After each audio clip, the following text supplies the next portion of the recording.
What's going on, ladies and gentlemen? Welcome. I am the Crypto Crow. It is early. It is almost 9 a.m. I'm going to be streaming the blockchain summit in DC. I might be streaming this for a couple hours. I don't know. I'm still trying to figure out what's what and what's where. I'm hoping it's okay that I'm streaming this. I'm going to be sharing this because this is being streamed live on Rumble, and so I'm hoping that it's okay. But yeah, I figure I'm going to stream all this, and we're just going to talk about it live and hang out. The DC Blockchain Summit will begin shortly. Please take your seats. Please take your seats, ladies and gentlemen. We're going to begin shortly. I really don't know. I'm hoping this isn't monetized. Telcoin, interesting. I know somebody's been bugging me about looking at Telcoin again. I forgot that I had some Telcoin from like way back. So I'm gonna have to take a look at that at some point. Please take your seats. Early indeed, anxious. Is about to begin. Yeah, I'm pretty sure that Charles Hoskinson is moderating something, but it's not until like 11. So I'm not really sure what to expect.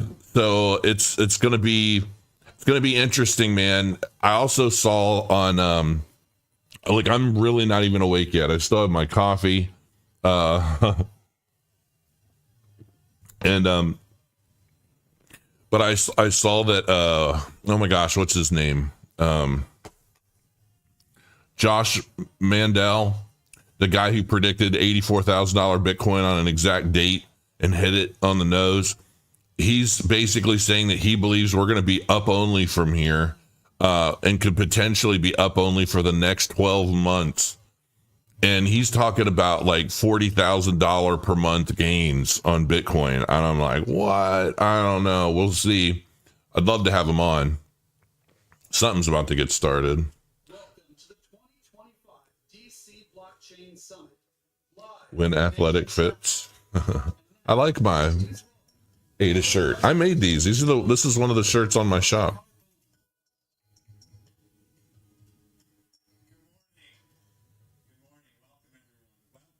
To the DC Blockchain Summit. What a difference a year makes. It's really remarkable. No longer are we legislating against Joe Biden and Gary Gensler. Now we have a friendly regulatory environment in front of us. There's so much possibility for this industry that has been kicked down for years in Washington. I've been doing this now for a few years, and I've come to the summit since 2022. And the vibe shift has just changed dramatically. There's so much opportunity, so much optimism, that I'm thrilled to be here today and to share it among all of you. To have over 25 members of Congress to be here today, a sitting governor, a head of state, the president's kid. No, not really. I don't really eat until later in the afternoon. Sound is not great. Yeah, I'm noticing it's really low. However, Oh, we have everything in front of us right now. And expectations are sky high. But we still haven't you gotten go. the victories that we need to ensure that this industry That should can fix the thrive audio in the for you United guys. States for years and decades to come. This is a revolution of not only financial services, but supply chain, entertainment, healthcare, you name it. Blockchain technology will be underpinning every industry that affects our lives today for the next several decades. And so we need to meet that moment. Congress has been working on legislation. no, not working. The White House has executive order after executive order saying that digital assets and blockchain technology are priorities. How do we make sure that we get the results that this room deserves? We have to be diligent. We have to stay focused. We all know how politics works, There we go. that in 2 years we may have a shift. We may have a new Senate, a new House. We may have different leaders in positions who are focusing on these bills. In 4 years, we may have a different administration. Good morning. We have a finite window to get things done and to see results. That's what today is about. When you listen to those members of Congress, hear what the roadmap is. When you listen to those industry leaders, hear why they're coming back to the United States. Today is about making sure that we get those results and we meet those expectations. And it's all of you in this room who have helped us get here this far, but the work is not done, and I can't stress that enough. We've got a lot of work to do, but man, it's a great time to be in DC and to be in digital assets. So I'm thrilled for today. I hope that you realize how good the vibes are here. It's amazing. Again, what a difference a year can make. So enjoy today. Thank you for supporting the Digital Chamber. Again, it is with your help and your support and this community that we have built that we have been able to do this for 11 years and to be ready for this moment to meet those expectations. So listen to those members of Congress today, listen to those regulators, and then remember to follow up. Continue to ask questions, continue to come to Washington, continue to join us as we meet with members of Congress and still educate and advocate so we can make sure that the United States is truly the digital asset capital of the world. Thank you so much. Enjoy today. I am now honored to introduce our title sponsor, who's going to have a very amazing keynote for you, Sergey Nazarov, co-founder of Chainlink. Thank you all.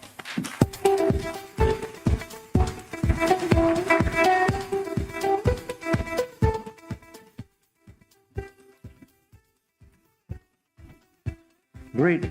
Hi, everyone. I'm very excited to be back here with you in DC. I'm very impressed by the massive shift that has happened towards our industry. I've taken multiple trips here this year, and I've seen a big shift, not only in perception, but also in the willingness to take action. I completely agree with Cody and the folks from the Chamber of Digital Commerce that at the end of the day, this is a very unique opportunity for us in our industry to be formed in the right way. And because the US occupies such a large position in the global financial system, I think it'll reverberate from the US into the larger global financial system. So the decisions that are going to be happening here over the next 18 to 24 months will indeed shape our industry both here in the US and globally.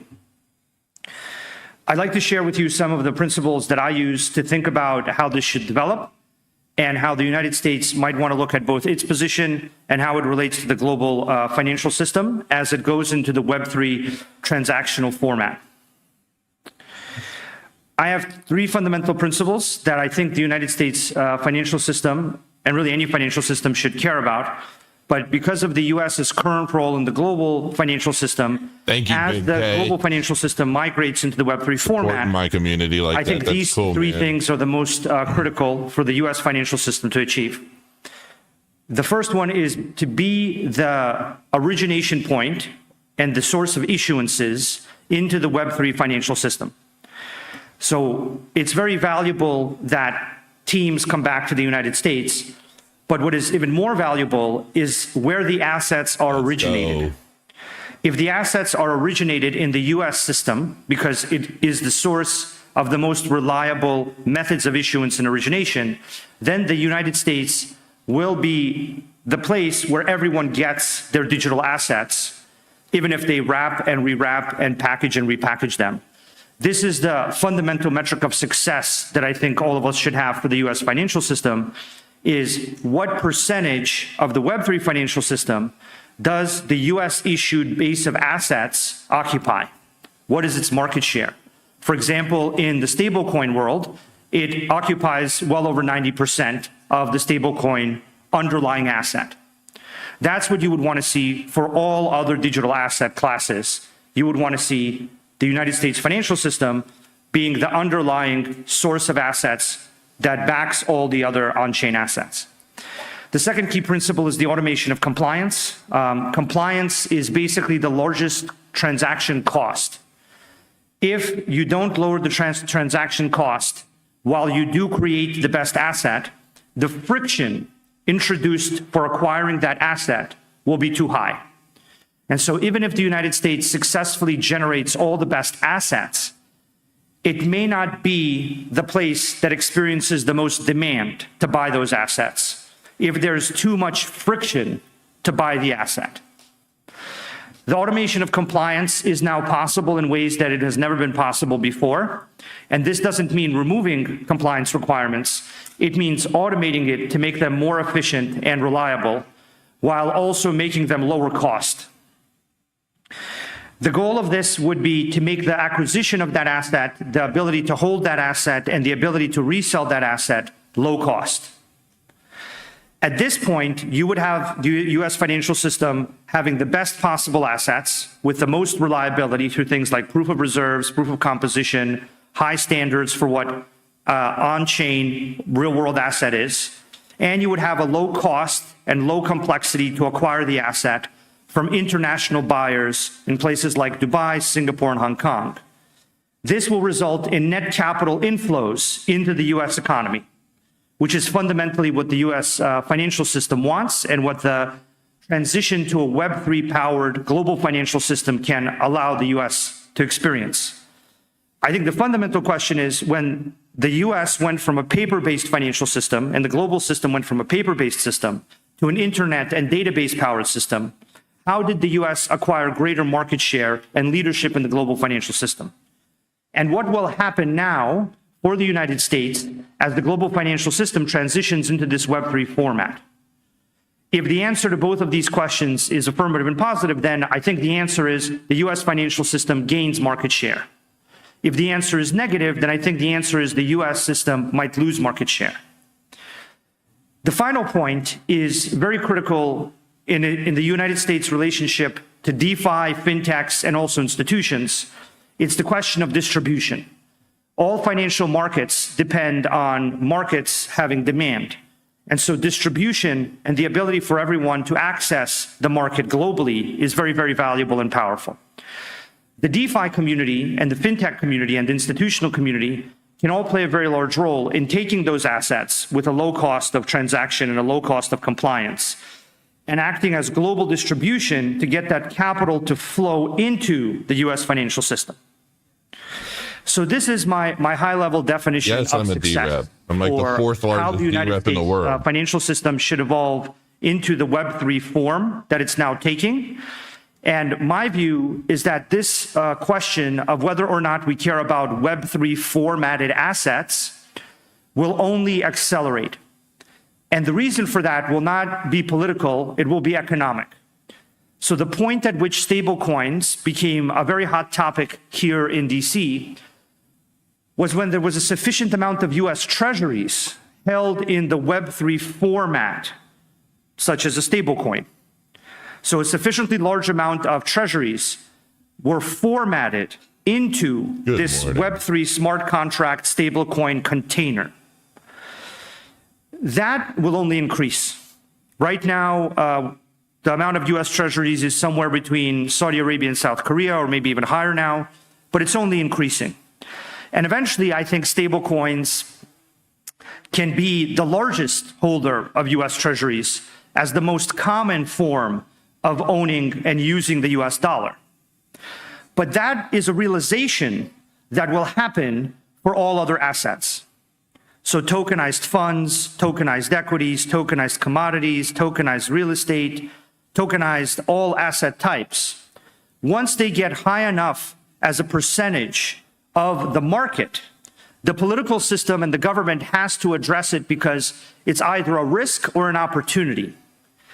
And our job here as the key industry participants that have been driving this for many years is to get together and to make sure that the governments of the world see our industry as an opportunity by working with them to create, regulations and laws and pathways for all of this economic activity to benefit their economies. That is the right and logical path, in my opinion, and what we're all doing at this conference. Now, how do we actually achieve this, and what are the key requirements that need to be met? Well, the first requirement of any asset issuance is that it's reliable, and the US system is known for being highly reliable. So the first problem is, how do you do primary/initial minting? So how do you generate an asset to begin with? When you generate a cryptocurrency, it's often disconnected from anything in the real world. It's just a thing that was generated on a chain that has value because there is a market. Some of them have utility value and they can be used to pay for various systems, but many of them do not. In the real world digital asset world, we are talking about real underlying assets being represented on chain. And so we have to make sure that the representation of the asset on the chain is properly connected back to the underlying value, such that you can't generate more of the on-chain representation than you have in the real world.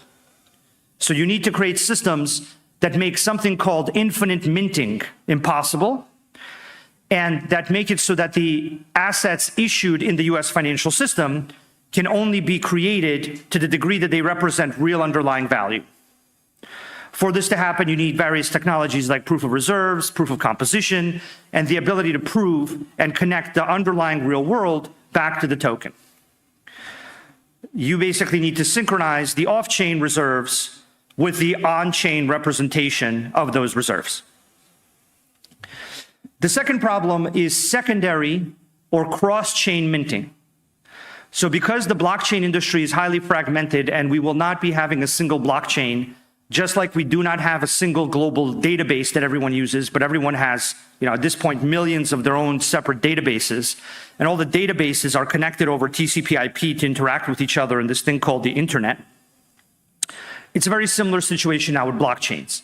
So if you generate a token, if you initially generate a token and you connect it back to underlying value in a way that's reliable, then your next task will be distribution, which will be getting the token to many other chains. That task requires something called a cross-chain protocol. That cross-chain protocol will have to basically mint that token in hundreds and thousands of other chains. And if somebody manipulates that process of minting, you have something called a bridge hack. And that bridge hack will reduce the reliability or the actual reliability and the perception of reliability of the underlying asset. So you have to solve the problem of how do you actually get the asset that was initially generated in the US system to many other chains and many other financial systems. For this, there are systems like CCIP and various ways to make sure that there are compliant transactions that work across chains. This is a problem that also absolutely needs to be solved for the distribution of the asset to be reliable, right? If you mint the asset initially, but then it gets lost in a bridge hack, that's not a reliable asset, right? You want a reliable asset tied back to real value, and then you want that asset to move somewhere on another chain in a way that can't be stolen. The last key dimension of creating reliable assets, in my opinion, is unified golden records. So unified golden records house all the critical information about the asset within the token itself. By putting all of the data about the asset within the token itself, you are turning the token not only into a method of ownership transfer, but also a method of transferring critical data. Because most market issues are about lack of information. Bernie Madoff is about lack of information. FTX is about lack of information. SVB is about lack of information. If you can get the relevant information on chain, you can eliminate Bernie Madoff, FTX, SVB, and many other similar situations. So the third dimension of making a reliable asset is that the asset doesn't just give you access to ownership, it gives you access to the critical data about the asset. Any Chainlink, so that if you own something from SVB, it's a really big deal. You know what the yield of their treasury is. Whole thing. Not just that they have part of the panel in Washington. Or if you have some relationship with FTX, their balance sheet is validated in real time, and there's no opportunity for it to be released in a surprise to the market. So this is where you're putting critical data on chain. This dynamic of creating a unified golden record, I think, is the critical next stage of how to manage risk and how to reduce the overall risk of assets in any financial system. And we're working here with folks in DC very actively to get a better and better set of standards for how assets in the US financial system can be created to prove critical things and therefore be a superior asset. compared to others. By the way, this isn't just a concept that we have. This is from a recent presentation at the end of last year from the Treasury, where they describe what they call a core layer and a services layer to every token. And they describe them as having different information. So we are now in a world where if we want our industry to graduate from cryptocurrencies that are not connected to any real world asset into a world where all the real world's underlying value is turned into a token that is reliable. And if we want that token that represents all that underlying value to be generated in the US financial system, Well, thank and you, for the bud. US to be the leading place that Bug your generates those blood tokens, fury. and the leading place that experiences the most demand for those tokens, then I think we're going to have to build all of these tokens in a significantly different way to both solve the problem of ownership and solve the problem of data transfer, because both of these problems are fundamentally critical. Now, for this digital asset compliant real world asset world, one of the things in the service layer of a token is compliance. Fundamentally, that's what we need to all collaborate with governments on. We need to figure out what is the efficient, low-cost, superior way to comply with the government's and society's various legal requirements while making it much, much cheaper than the traditional system. In the ideal world, where we are in a few years, is that you could buy a tokenized equity, or you could buy a traditional financial equity. The tokenized equity has much better liquidity, much more global access to capital. It is giving you critical information in ways that you don't need to buy costly and complicated data subscriptions. And it is able to be acquired by you and held by you and resold by you at a low cost of compliance. Fundamentally, what we all want to do, in my opinion, if we want our industry to succeed, is to make the DeFi and the tokenized asset fundamentally better than the traditional asset. And so I think we can do that, but we absolutely have to collaborate with governments and the legal system to do that. And I think we're in a very unique moment in time where that's finally possible. So I think we should make the most of it, and the time is now, and we can really make it happen. So I'm very excited about that. So thank you very much. I hope you have a good conference. Very cool. I mean, folks, this is straight alpha, man, like hardcore alpha right now. Thank you, Sergey, and thank you to Chainlink for making this event possible today. And good morning, everyone. I'm Eleanor Terrett. Some of you may know me from my days at Fox Business covering crypto policy. In the last 3 weeks or so, I have since graduated to the land of independent journalism. I'm co-hosting a new podcast called Crypto in America, something that's kind of a hot topic right now, I'm told. I encourage you guys to go follow us on Spotify, Apple Music, and YouTube, or wherever you guys get your podcasts. And we also post our episodes on X. Shameless plug over. I will be your host this morning, taking you through until midday, at which time Preston Pish will take over, take you through the afternoon. So without further ado, let's get to our first panel of the morning on how the space is tackling cybercrime. It's moderated by the Digital Chamber's Policy Director, Chris Claich. Chris, take it away. So I know Charles Hoskinson, he starts moderating Eric Trump and others at 11. So we still have an hour and a half. We're going to be here a while, ladies and gentlemen, but I figured, why not?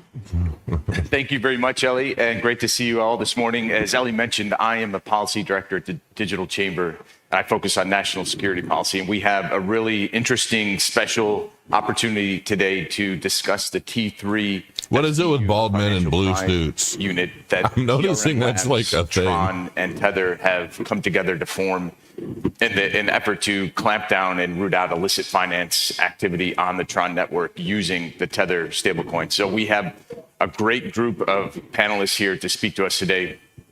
Justin Sun, the founder of Tron, we have with us. We have Paulo Ardoino from Yeah, we're Tether, in for a long CEO of one Tether. today, folks. Here on stage, Ari, my colleague. Get your coffee. Been in these situations together Line it before. up. Global head of policy at TRM Labs. and David Feeder from Tron Labs and Fenwick and West, a partner at Fenwick and West. So thank you guys for being here. I would like to kick it off and maybe hear a little bit of the background of how this idea came together among the three parties that formed the T3 FCU. And Justin, Somebody keeps rubbing their you may be microphone. the best person to tell us about that, how this idea came together and how it formed, and how the partnership has even developed over the last 6-8 months that it's been in process.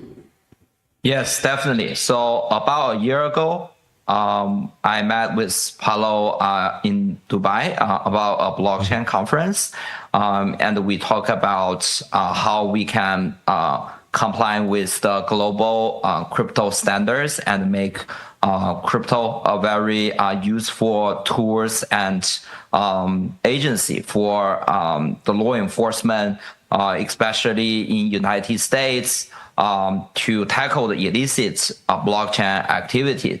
So that's why we have come up with this T3 idea. So basically, I think for Tron, we are the infrastructure support. It's low-cost blockchain infrastructure.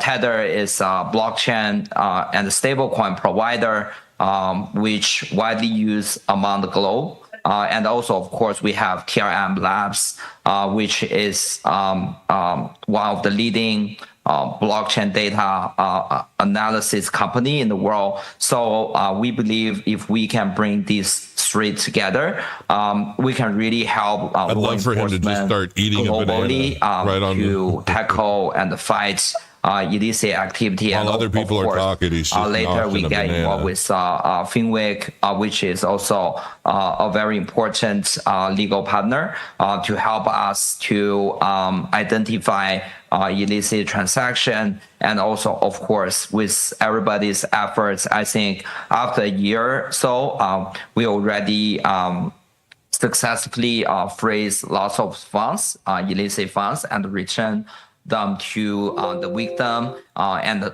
collaborate with numerous law enforcement agencies around the world, especially in United States, to help crypto, I think, happen in US and further, I think, increase the US presence globally, because as we all know, Tether, USDT is today is like one of the most important vehicles. Actually, US dollars can reach people in a global way, and we want to make sure we do it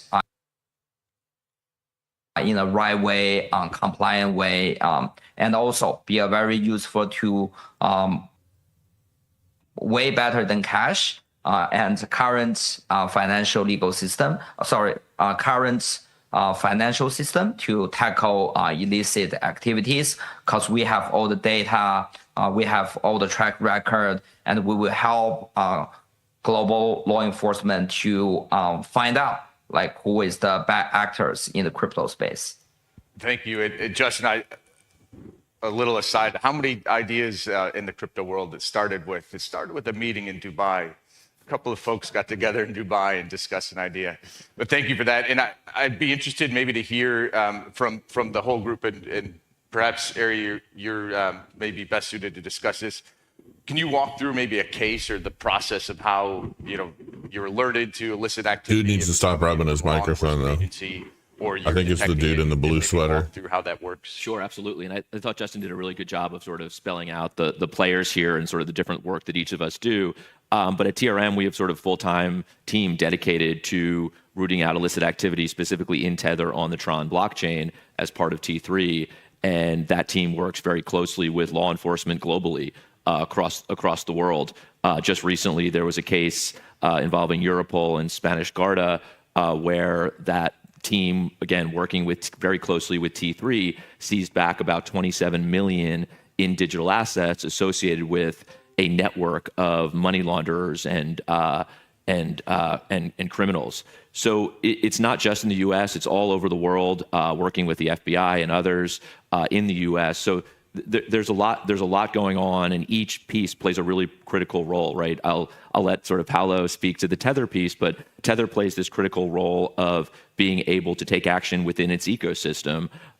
We're doing the investigating, and Tron, as Justin so eloquently said, is the infrastructure here. They're a blockchain, and really helping navigate the sort of the ins and outs of that work. And in kind of looking broadly speaking, Paolo, maybe you can discuss it, if there have been internal changes at Tether and how you've adapted to this partnership. And sadly, it looks like BitBoy was arrested last night, picked up in Georgia to be taken all the way to Florida on potentially felony charges. It's not looking good. Yeah, sure. So I really appreciate how Justin described the initiative that we started collaborating on since almost 1 year. You know, sometimes a couple of people meet at a bar, they discuss about the industry, and they realize that there is some much more that we can do together. And then we brought in as well TRM. To me, the safety of the ecosystem of Tether is very important. Tron has been a cornerstone of as infrastructure provider for USDT since 2018. For such a long time, Tron has been adopted by all the emerging markets, developing countries, as a very efficient and transaction cheap way to transfer digital dollars. And so the collaboration across our companies is fundamental, because I think both ourselves and Tron both want the safety of our ecosystem, want to make sure that every person, any new user that enters in our ecosystem, use it in the safest way possible and in a way that is very trusted over a long period of time. And we can only do that if we work to find the abusers, find the criminals, and take away this illicit activity from our infrastructure, from the usage of our stablecoin. And something that I say both to law enforcement and also to the decision makers, to lawmakers, and the administration of different countries that we collaborate with, blockchain is the worst tool to be used by criminals, because you can track every single transaction. We proved it every single day. We work with TRM Labs, we work with Tron, and we prove every single day that we are able to identify the bad actors, and we are able to freeze the funds, and we are able to reissue the funds that maybe were stolen. There is a case, for example, with the Bybit hack, is a very interesting and important case of our collaboration. We are the living proof. This T3 collaboration initiative is the living proof that when companies come together and they work towards the same goal, we can achieve greater results for the entire benefit of our entire industry. Just real quick, and before I let David jump in here, let me just put some really hard numbers on this, because I think this has been really sort of well said. We're talking about 150 million frozen and seized by T3 working with law enforcement over just the last 7 months in this existence.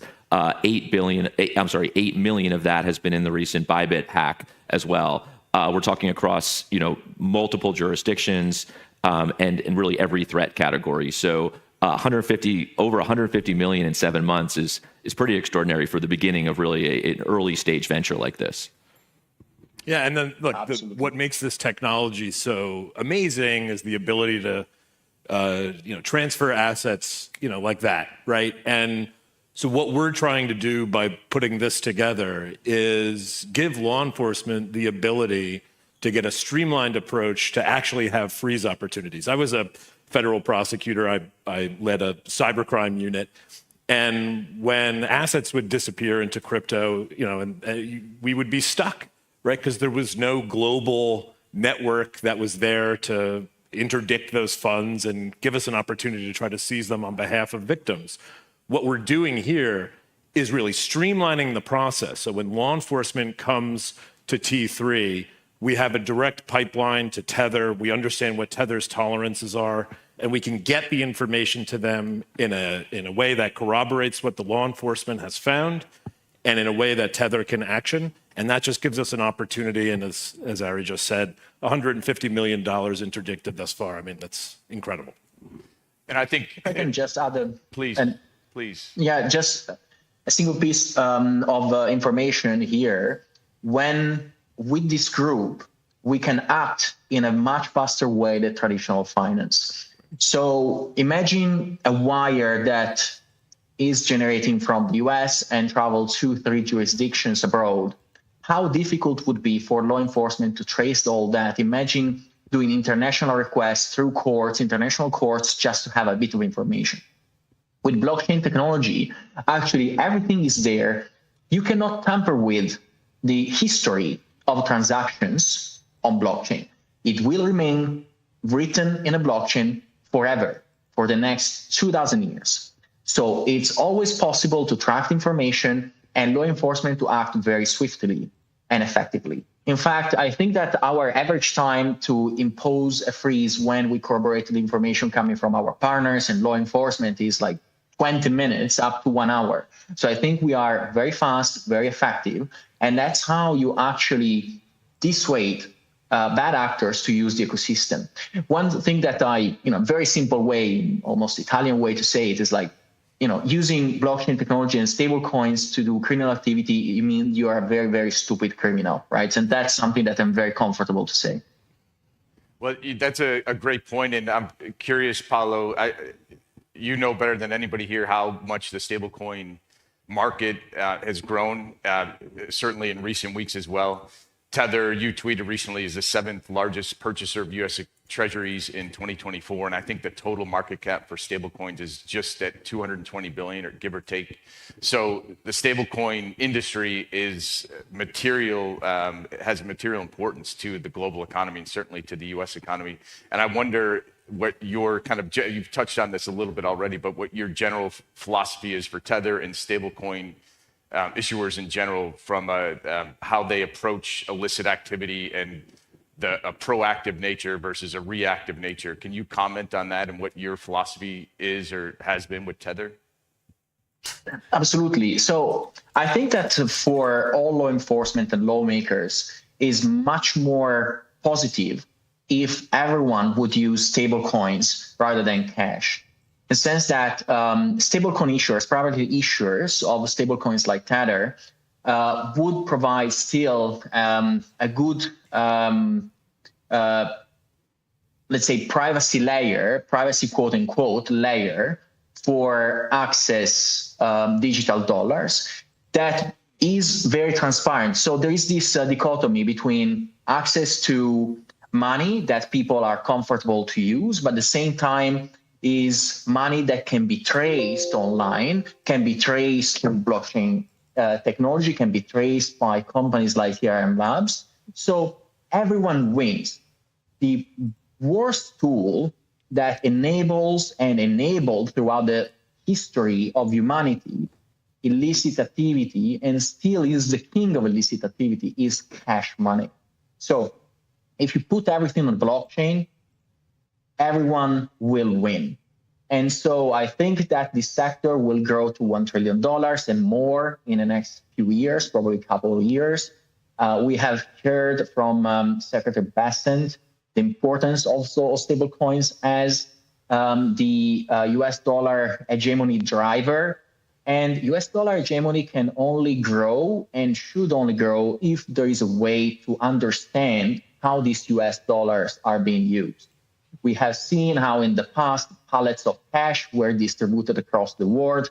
That's how illicit activity happens. You want to stop that. You want to stop sending pallets of cash across the world. You want something that gives the comfort to the people, to the end users, that they can use it in a safe way, and comfort to law enforcement to be able to verify if there is a good usage of that money or not.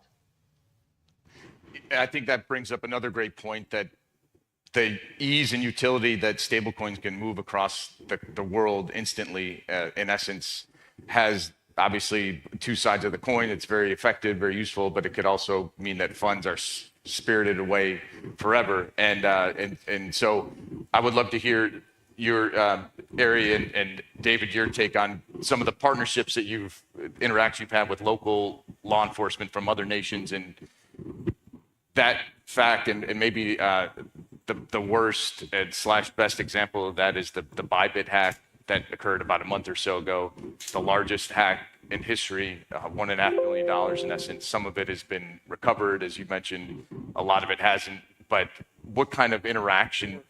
Yeah, always. But what kind of interaction can you describe, like relationship with some international law enforcement? Yeah, sure. I'll kick it off and feel free to jump in. Look, I think Paolo makes really the most important points. I was also a federal prosecutor for many years and, investigated cases involving networks of shell companies and hawalas and high value art and bulk cash smuggling, right? There was no TRM to track and trace those things. Here, we have visibility on every transaction. It's immutable. It's forever. It's sort of the ultimate crime scene on the blockchain. But blockchains also enable illicit actors and all. Yeah, to an extent, I would obviously much rather Charles be speaking about something with purpose, but sort of I think overall, it's other sort of partnerships globally become really. We just kind of have to wait and see how it plays out. Enables this in a way. Who he's moderating, why he's the moderator, could be an interesting thing. I'm not sure. I don't know anything. To work closely with foreign partners in a way that I'm very curious. Mutually, what is the topic, and what do they have to say? And do they talk about Cardano for a specific reason? Is that why he's out of the conversation? And Australian authorities, I don't know. Police, Thai authorities can all work together in a tool like TRM to track and trace funds. And that's why the global nature of crypto obviously makes it easier to move funds faster, but also makes it easier to track. And we're seeing global law enforcement work closely together in ways we never had before. This Bybit example is just that on steroids. It's everyone, to include, people on Twitter, with access to open source tools, tracking and tracing funds, trying to recover.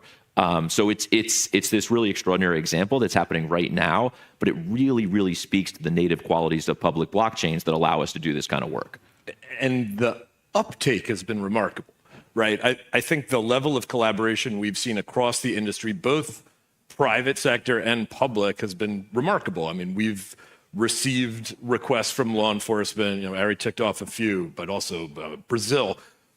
The democratization of what it allows law enforcement to do is also really important here, because think of the people who have, been victims of a pig butchering scam, right? Who may have lost what to them is a significant amount of money, but in the scheme of what law enforcement can successfully investigate and then prosecute is just not going to move the needle. But if you can aggregate, right, and determine who is behind this, and work with local law enforcement authorities. So we're dealing often with, state and local law enforcement, not just the FBI and federal law enforcement partners, which means there's even more scrutiny of criminal activity that we're able to then help sort of professionalize the tracing that's been done at various law enforcement through TRM's amazing yes, it is in Dubai and just the tremendous workforce that they have there. Good case study for what might come. Like when Justin came elsewhere to us at Fenwick and said, "This is what we're going to do, and this is what we want to build out." It was like, "This is amazing! I can't believe we're actually going to do this." And in 7 months, I mean, you can see what the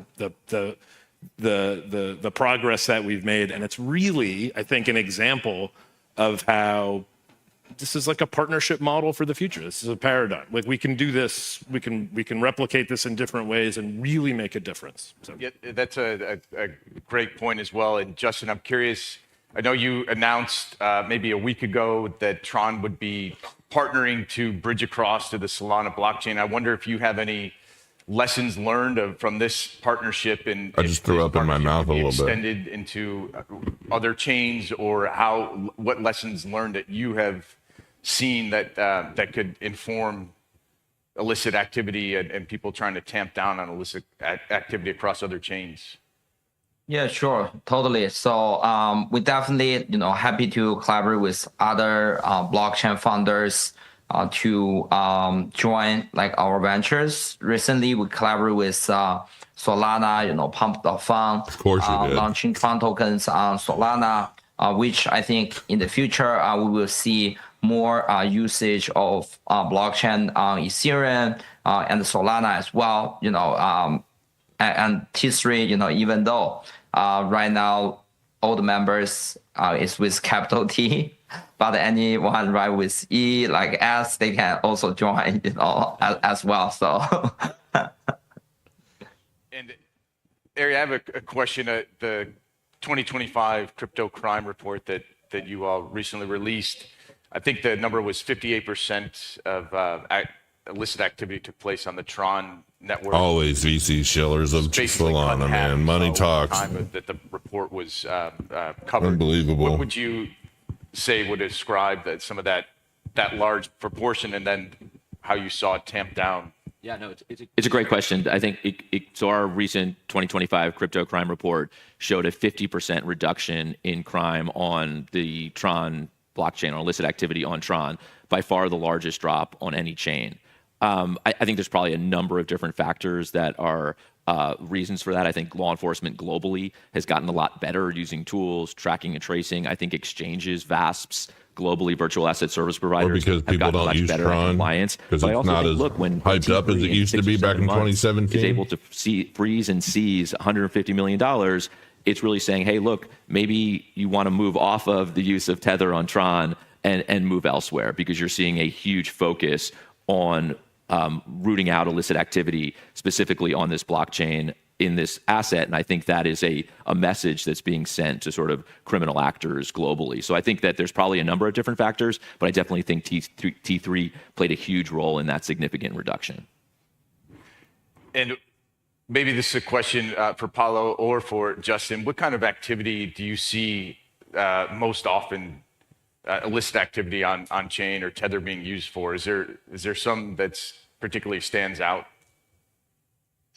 Well, from my point of view, right, there is also some interesting misconception, in fact, that I would like to clarify. Right, when we talk about pig butchering or romance scams, what is happening, right? So I saw some media and newspapers talking about how USDT or stablecoins in general are being used for pig butchering.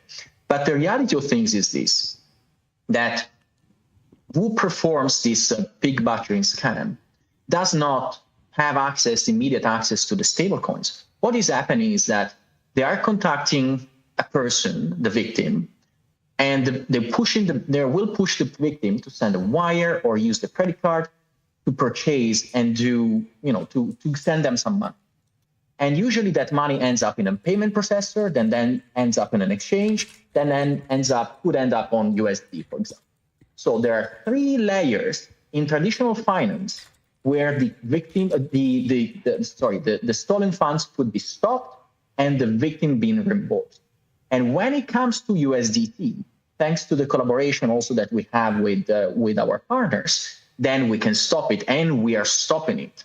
So actually, it's not that USDT or stablecoins or crypto is being used by big butchers per se.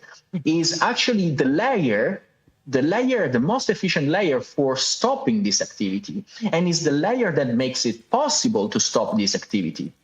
So while the rest of traditional finance is failing in multiple steps, we with USDT can trace using TRM Labs, working with Tron, and then work to refund and reissue back to the victims. That is the story that we have to say, because it's the real story. Yeah, I think that's a great point, and unfortunately, where we have to end it, I wish we had about 30 more minutes to dig into a lot of these issues more. But I think, like you said, Paulo, a holistic solution to this issue of illicit finance, especially from the pig butchering perspective, is required from start to finish. And I only have 18 likes. And blockchain only take a That's small terrible. piece of that, or take a significant, but a piece of that solution. So thank you guys very much for Bitcoin's about to have every stable coin on Cardano. Thank you all very much. Thank you. Thank you. Thank you. How much liquidity do you guys actually think is going to flow into Cardano's ecosystem of stable coins and DeFi when Tired of platforms Bitcoin OS silencing your and favorite creators? Want a place for your voice? I wish IOHK's version had a name. I don't even know what they're calling it. The video platform built for free speech and real engagement. On Rumble, you get access to exclusive content, viral videos, breaking news, and live streams from top creators, all without censorship or hidden algorithms controlling what you see. No more suppression, no more content being buried. Just the videos you want when you want them. Join millions who are already making the switch and take back control of your Almost feed. 2,000 viewers and only Rumble today on the 134 App Store likes. or Google Play and experience about to quit video YouTube. the way it was meant to be. Rumble, protecting a free and open internet. All right. Next up, we have a fireside chat with the chairman of the House Financial Services Digital Assets Subcommittee, Wisconsin Congressman Thank you, Brian Giggles. Dial. Brian is the co-sponsor of the House's Stable Act, which I understand will be getting a committee markup at some point next week. Perhaps some news on that coming imminently as well. Brian will be in conversation with co-founder and CEO of Aptos Labs, Avery Ching. The panel is actually part of our regulatory roadmap for 2025, presented by our title sponsor, Chainlink. So Thank you, Jordan. And without further ado, Thank you guys Take it away. for hitting the like button. It sucks we have to beg for that, but YouTube just doesn't pay attention unless those likes go up. It's disgusting, really. Thanks, Eleanor. And thank you for the Digital Chamber for putting on this great event. Thank you for joining us, Chairman Style. Thanks, Travis. Let's get started. This guy already 2 sounds weeks ago, boring. you published an op-ed with Chairman French Hill, where you discussed the golden age of crypto. Could you tell us about your vision for this Congress and your chairmanship of the subcommittee? Thanks. And I do think this is the golden age of crypto. I think we have a president that's leaning in on crypto, which is a huge contrast to where we were in the Biden administration and Gary Gensler being in charge of the SEC. I don't know who this guy is, but he talks like a politician. Legislative movement in the House. My vision for this is what we want is the next wave of technology companies, Web3 companies, to be developed in boardrooms and in basements, not in law firms and in boardrooms. And to do that, we need a regulatory environment that is encouraging innovation and development here in the United States rather than pushing it offshore, as we saw was occurring under the Biden administration. And so we have 2 big pieces of legislation, which I know we'll get a chance to dive into a little bit. But if we do this right and we move through stablecoin and the market structure bill, I think we have a real opportunity to make sure that innovation and development is occurring in the U.S. Rather than outside this country. Thank you for that. And as a company here that's based in the United States, and as many others Oh, he's that are with trying to Aptos. develop the leading edge of crypto and blockchain, Avery. we're very thankful He sounds for your like an efforts in this Avery. space. Fast forward 2 years from now, at the end I'm of not your really a first 2 doctor, years we'll as just chair of be the Digital silly. Assets Subcommittee, what do you hope the Web3 regulatory landscape and the industry in general will look like? It's a great question. So as we look back for 1 second, what we saw was Gary Gensler and other agencies pushing back against innovation and development in the crypto space here in the United States. So there's a need to go back and clean up some of the mess that was created. No, Charles is We've done 11 o'clock. investigative work as it relates to choke I was a little 2.0, early. as I call it, where we saw the regulatory agencies coming in and trying to prevent other companies, financial institutions from engaging in the crypto space. We need to expose that. We need to investigate that. But then we also need to be proactive and look forward and make sure that we have a regulatory environment that is timeless. So not just allowing us Eric Trump celebrate better the talk success about of Cardano. a forward-looking regulatory state, because at any moment in time, if that pendulum ever swings back against us, you could see a new regulator coming back in and throttling that off. And that's where the need for legislation is so absolutely essential, is that we actually lock in and codify a lot of this work so that we have building blocks for generations to come. And I think the really important part is individuals who are making decisions as to whether or not they're going to make these large investments and capital flows into innovation and development in the United States, they want that regulatory certainty. And by passing legislation in this space, I think we provide a level of regulatory certainty that will really unleash the investment here domestically. I couldn't agree more with that. Earlier this month, the Senate Banking Committee advanced their stablecoin legislation, the Genius Act. What can you tell us about the status of stablecoin legislation that you are sponsoring in the House? So French Hill and I have been working in draft form on the Stable Act. They have the Genius Act, we have the Stable Act.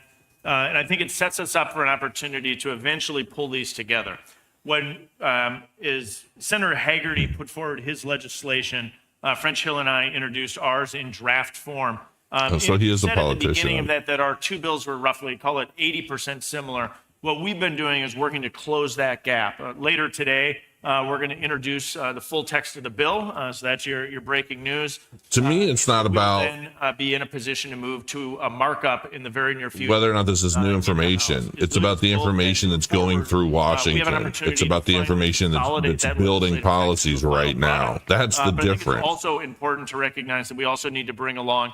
It's one thing to have like crypto YouTubers and company CEOs talk on other YouTube channels about their tech and what they're building. It's another thing to have politicians talking about it as it relates to freaking policy. Well, thank you very much for sharing that breaking news here.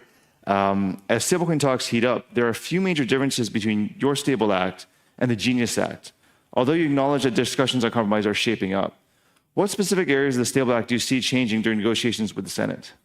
I think this is a broad conversation and a discussion with stakeholders, with technical assistance from the agencies, and with the administration as well. And so let me take one piece of that.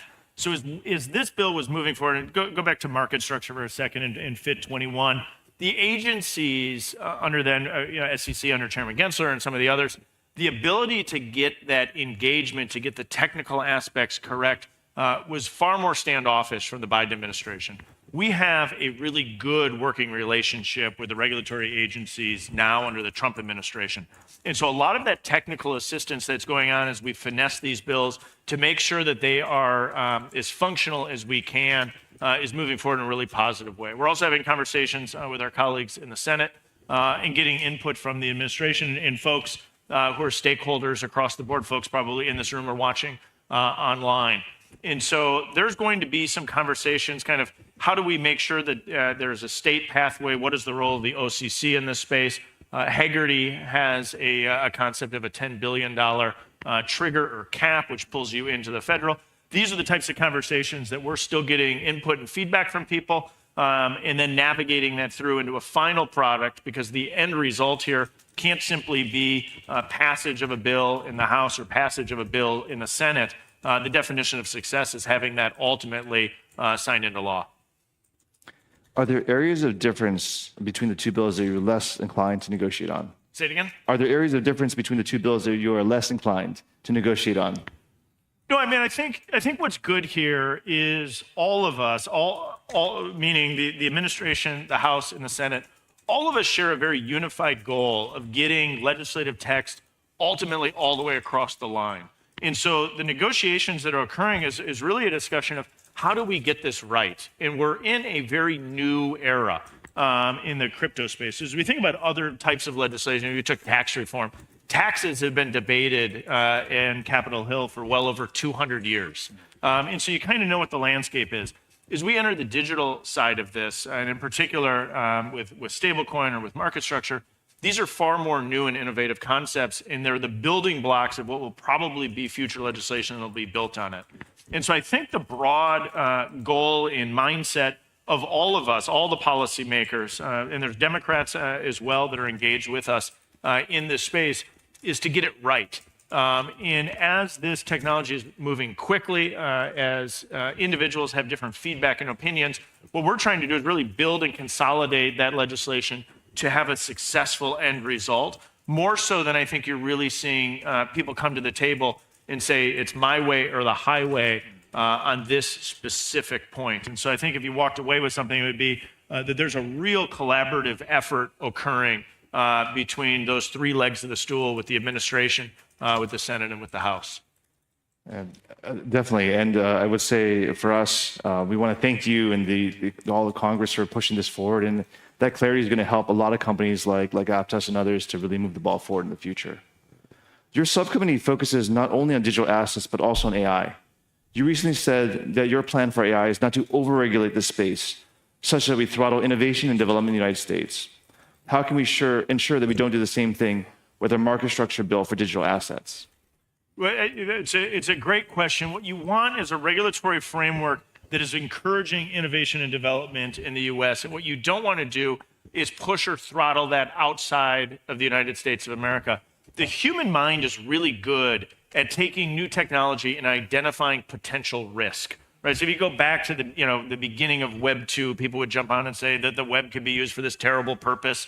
And so we should shut it all down, right? And as you look back with perspective, you realize, sure, there are ways that bad people can do bad things with technology, but there's also huge opportunity underlying this technological innovation and development. And so what we want to do is provide necessary guardrails. So there's basic consumer protections that are required in this broader space. But what we don't want to do is overreach and create the kind of a nanny state structure that really throttles and prevents innovation and development in the space. And what's unique in the digital space that's less true in the brick and mortar side of businesses is that this is an area where investment will flow to any jurisdiction that the capital structure deems worthy. And so if the United States puts our head in the sand, as really what occurred for 4 years under the Biden administration, it's not as if innovation and development isn't occurring. It's simply we're watching more and more of that occur outside the United States. And the end result of that is often an actual risk to consumers. So if we look at some of the bigger challenges we've had, what we saw is a lot of this was issues that we had with entities that were outside the U.S. jurisdiction. I think we have a huge opportunity to bring this on, domicile this in the United States, allow that innovation and development to occur here, and we can really create that balance between being overly protective, but making sure that we have the necessary framework for consumer protection. What's the current status of the market structure bill? So we went back. So Fit 21 was a bill really led by Patrick McHenry. And as Patrick McHenry was making those negotiations, his path last Congress was of the political landscape that existed a year ago. And so that meant for legislative text in Fit 21 and a market structure bill to get all the way across the line, it would have to pass the House with overwhelming support. We would have to get engagement from the United States Senate, then led by Senator Schumer, and convince President Biden to sign that into law against the wishes of some of his appointed regulators. We now have a very different political landscape. We maintain a very pro-crypto House of Representatives, and I think we're going to see more and more Democratic engagement. We've seen really good working relationships with a number of Democrats in the House on this space already.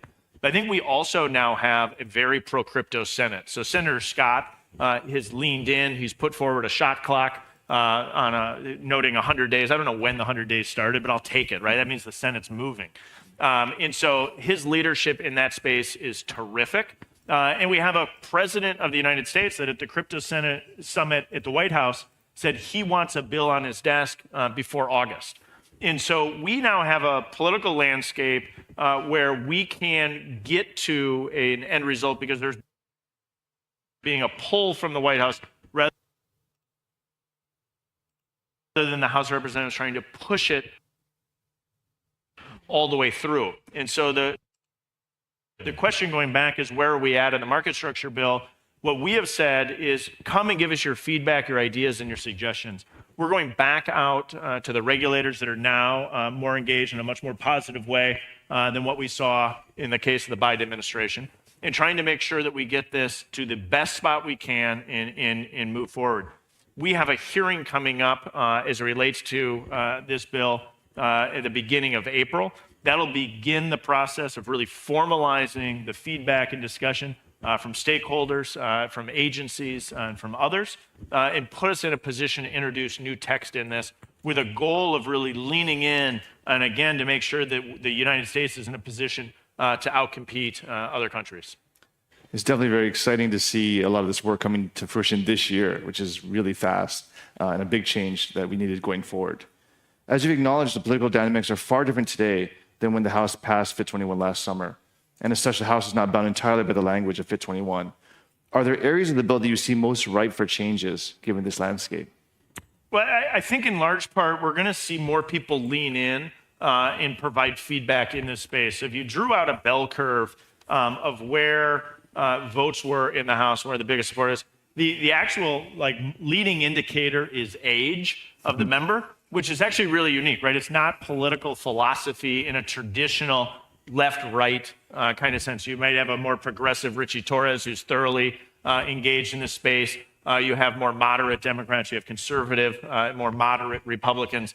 coming together in this space. And so the interest level in this historically was a little bit more driven, I think, by age of the member. If you kind of look at the vote, if you scatter plotted this out, you'd see that show up in the House vote that we took as it relates to market structure.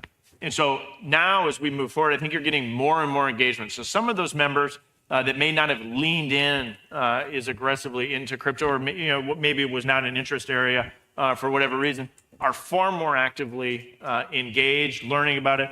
And some of this is the broader ecosystem. If we walk down the street here in Washington, D.C., or we walk down the street of Kenosha, Wisconsin, and talk to people about what is crypto, what is blockchain technology, and I think what you would actually see is a dramatic increase in their understanding and knowledge of this technology. And so I think all of that said, it really opens us up to make sure that this legislation is as forward-looking as we can be, providing core and basic concepts of consumer protection, and then a real avenue to build on this momentum and have this ultimately signed into law. We want to thank you for your leadership in this space and the momentum in driving that forward. Assuming these bills are signed into law, federal agencies will have to implement rules to implement these laws. With the potential for change in administration at some point, how do you see administration discretion coming into play with these new authorities? It's a great question. This is really where making sure that we get this legislation signed into law is so important.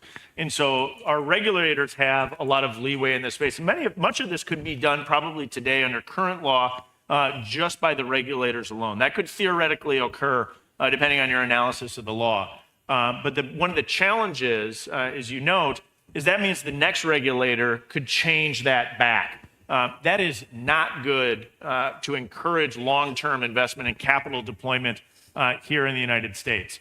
And so what I think we have is a huge opportunity is to really codify this into law. And as we look at these two big pieces of legislation, these are like the gorillas in the room, I don't think that prevents us from taking additional action moving forward. And so as we get good policies that would come forward, I think we're actually in a position to codify those into law such that future regulators could never turn the switch back off. It goes without saying that manufacturing is important to Wisconsin, with over 475,000 jobs tied to the industry. This is also a field in which you definitely have some experience. When you look at blockchain, where do you see opportunities for manufacturing job growth in the United States? One of these is let's just take data centers, for example. Microsoft is investing roughly $3 billion in Racine County, which is a county that sits between Milwaukee and Chicago. Other companies are looking at major investments. But if we just take that one location for Microsoft, their rough math is going to be 1,000 electricians building that. A guy that I went to high school with in Janesville, which is about an hour and 20-minute drive across. Is actually driving from Janesville over to Racine, Wisconsin, a little over an hour and back because the pay for electricians is so good when you have a demand. And so this is to the benefit of blue-collar labor. This is to the benefit of the tech industry. And I think we have a real opportunity to have an across-the-board growth. And if we step back and said, why is the United States in the economic position that we're in vis-a-vis our allies, take Western Europe? Much of that is related to the large tech companies that grew out of Web 2. And as we enter Web 3, there's a democratization of this and an ownership potential for all consumers. And so I think not only is it the folks that are working in the space to build it up, from the tech developer to the electrician, but I think it's also everyone will be a true beneficiary as this technology and blockchain, I think it really unlocks that opportunity to democratize the internet. Looks like we're running out of time. So maybe one final question here. There's been a lot of talk about stablecoins, market structure, and the DeFi broker rule. What's not being talked about? What would you like to see in the next couple of years of Congress? Well, I think we're going to have more and more conversation in AI. And I think a real important part of that is to not overregulate in that space. Again, the human mind is built to think about hypothetical and potential risk. That makes a lot of sense. If you're in the forest, you probably think there's a bear. You're walking through a jungle, you think there might be a tiger. That's how your brain should work. But what you don't want is your policymakers to be making policies on simply hypothetical and potential risk. You want it to be actualized against real and substantive risk, and then putting in place a framework that does that. And I think there's going to be a lot of conversation in AI, but a real opportunity to make sure that Congress doesn't overreact in that space. Well, I think we're out of time. Thank you so much, Chairman Style, for your time. And I think this wraps up the talk. Thank you very much.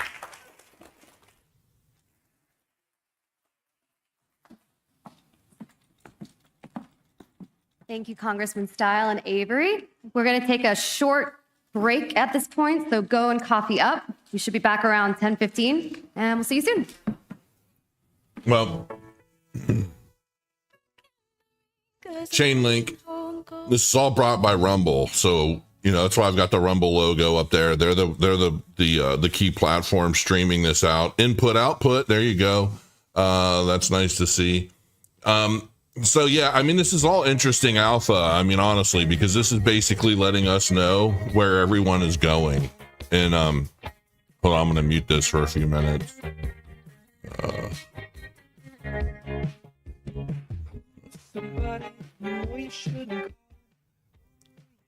think that'll mute it. Yeah, that makes it a little better. I'll bring it back up. But yeah, I mean, this is all a big deal, man. And I don't think Charles is speaking per se. I don't think he's giving like a lecture about Cardano or anything, but he is moderating a conversation, and I'm curious as to why he's moderating this particular conversation. So that'll be interesting to see. I really don't know. Good, Sonic Chemist. I'm glad. I knew this was happening this morning, and I knew it wasn't until 11, but I thought, well, what else is there? I mean, this isn't DC, man. This is where everybody that's making moves is at. So hold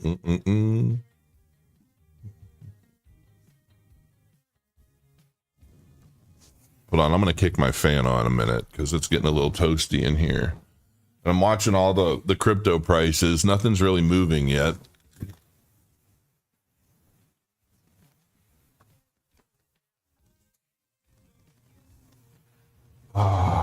There we go. Get a little air in here. Get a little air in here. But I am excited about whatever's coming. And I'm reading a lot of articles too while I'm hanging out. And the stuff coming on Cardano is just going to be so ridiculous. I can't wait for it all to get here. I wish it'd hurry up.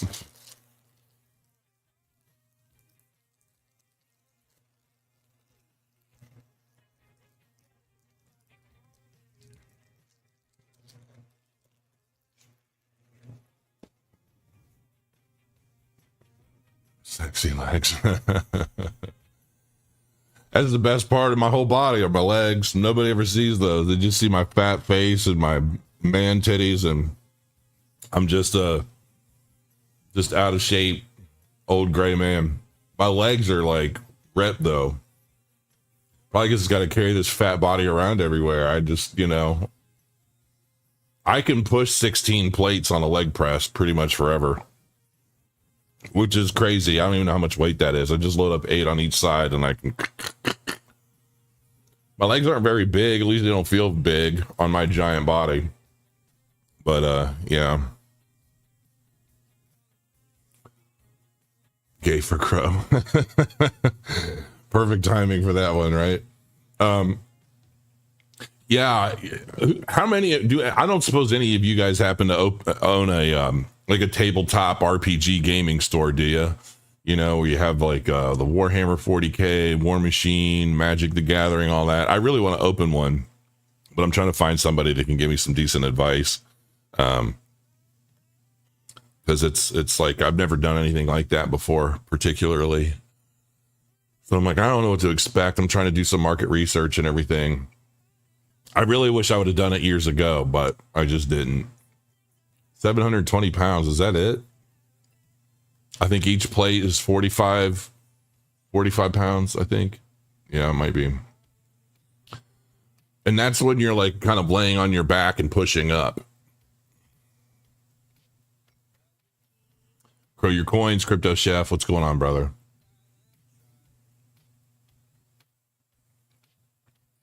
You only want to do that. I do want people to play against. I just got all of the northern or the southern Creole troll bloods for the new War Machine MK4. I just love the trolls, man. I love the trolls. I love the personality, and I'm painting them. And I haven't painted in over a year, so I'm like painting this first model. I've got like 30 something models, and I'm just like, man, I suck so bad. I got to get good. So, but there's nobody that plays the game around here, and I'm like, you know what? I got to bring this game to this area. And the other game store that's here, it's just, I feel like the owner just doesn't want to be bothered. He just has kind of this attitude where you're like, I don't know, man. I want to open up like more of a luxury studio, like a luxury game for basically guys like me, man. We're like, either late 30s, early 40s, or 50s even.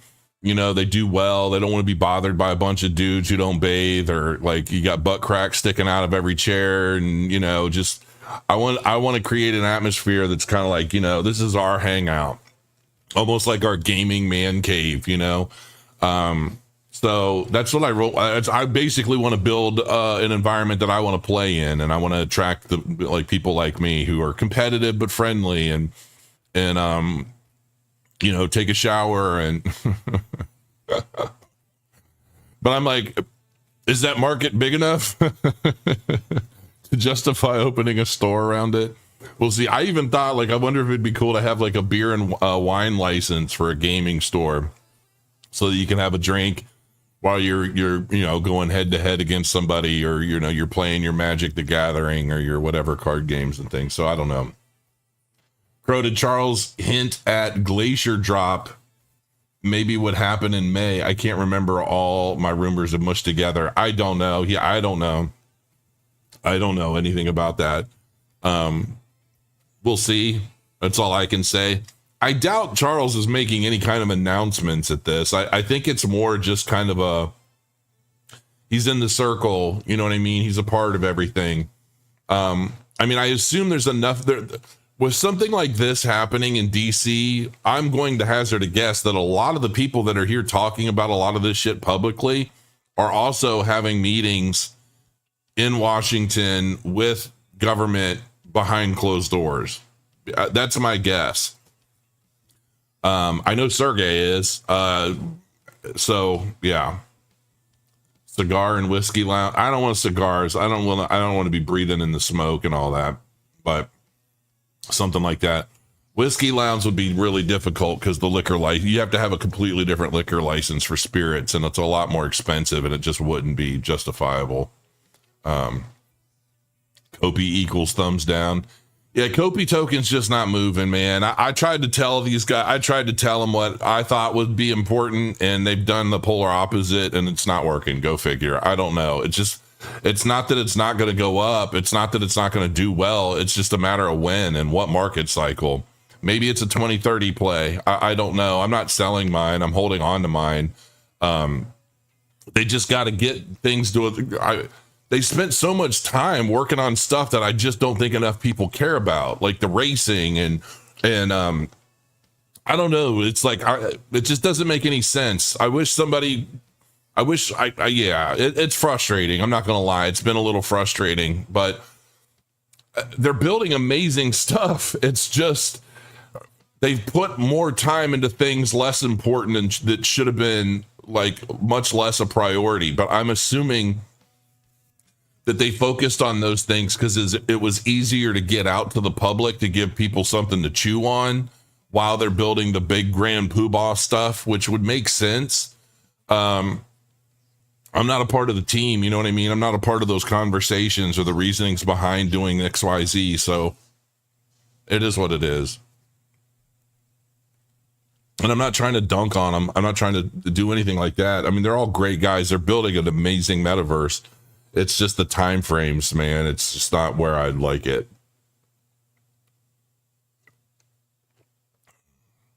Yeah, Kopi is a long-term play. All metaverse seems to be. Yeah, I mean, it may end up being a 2030 play, and that's okay. I mean, what'd you get Kopi token for? A penny? 2 pennies? It's not like we're in any mad dash. It'd be one thing if everybody bought in for $1 or more or something, and then, we're all waiting for a next turnaround. Because in order to keep the system going, they have to keep printing money. And Bitcoin is that tool that allows us to beat the money printer. Bitcoin is powerful in a way that is money that does not discriminate. Bitcoin is built by the people for the people. We're in a phased transition of society. It's more than a financial revolution. Government fiat currency is not just money. It steals from the poor and gives it to the rich. If you don't have the choice of how you spend or save your money, you don't live in a free society. If you have cell phones and smartphone, you can have your bank with you everywhere.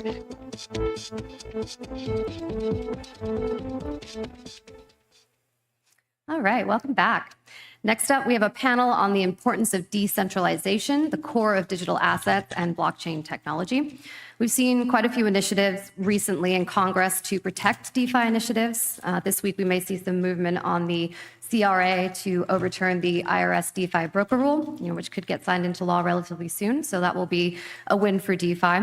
We've also seen a push to protect self-custody. And one of our panelists today is Congressman Warren Davidson. He is the sponsor of the Keep Your Coins Act, which basically protects the right to self-custody. And I'm sure he'll get more into it in a couple of minutes. But Rep. Davidson will be in conversation today with Open Timestamps' Peter Todd and Digital Chambers' Maris Babcock.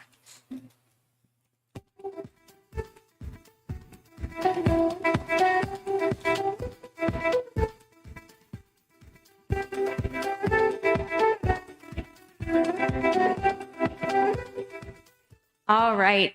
Peter, Congressman Davidson, thank you both so much for joining me today. We're here to talk about a lot of different things, but first, I kind of want to talk about the cypherpunk movement. Peter, you were one of the early contributors to the Bitcoin protocol, and this year you had the distinct honor of being publicly accused of being Satoshi Nakamoto. Can you talk about what that was like when the cameras were rolling and that happened? Well, I mean, I've done a lot of stuff in my life that's gotten me in contact with journalists, so that was just yet another silly media circus.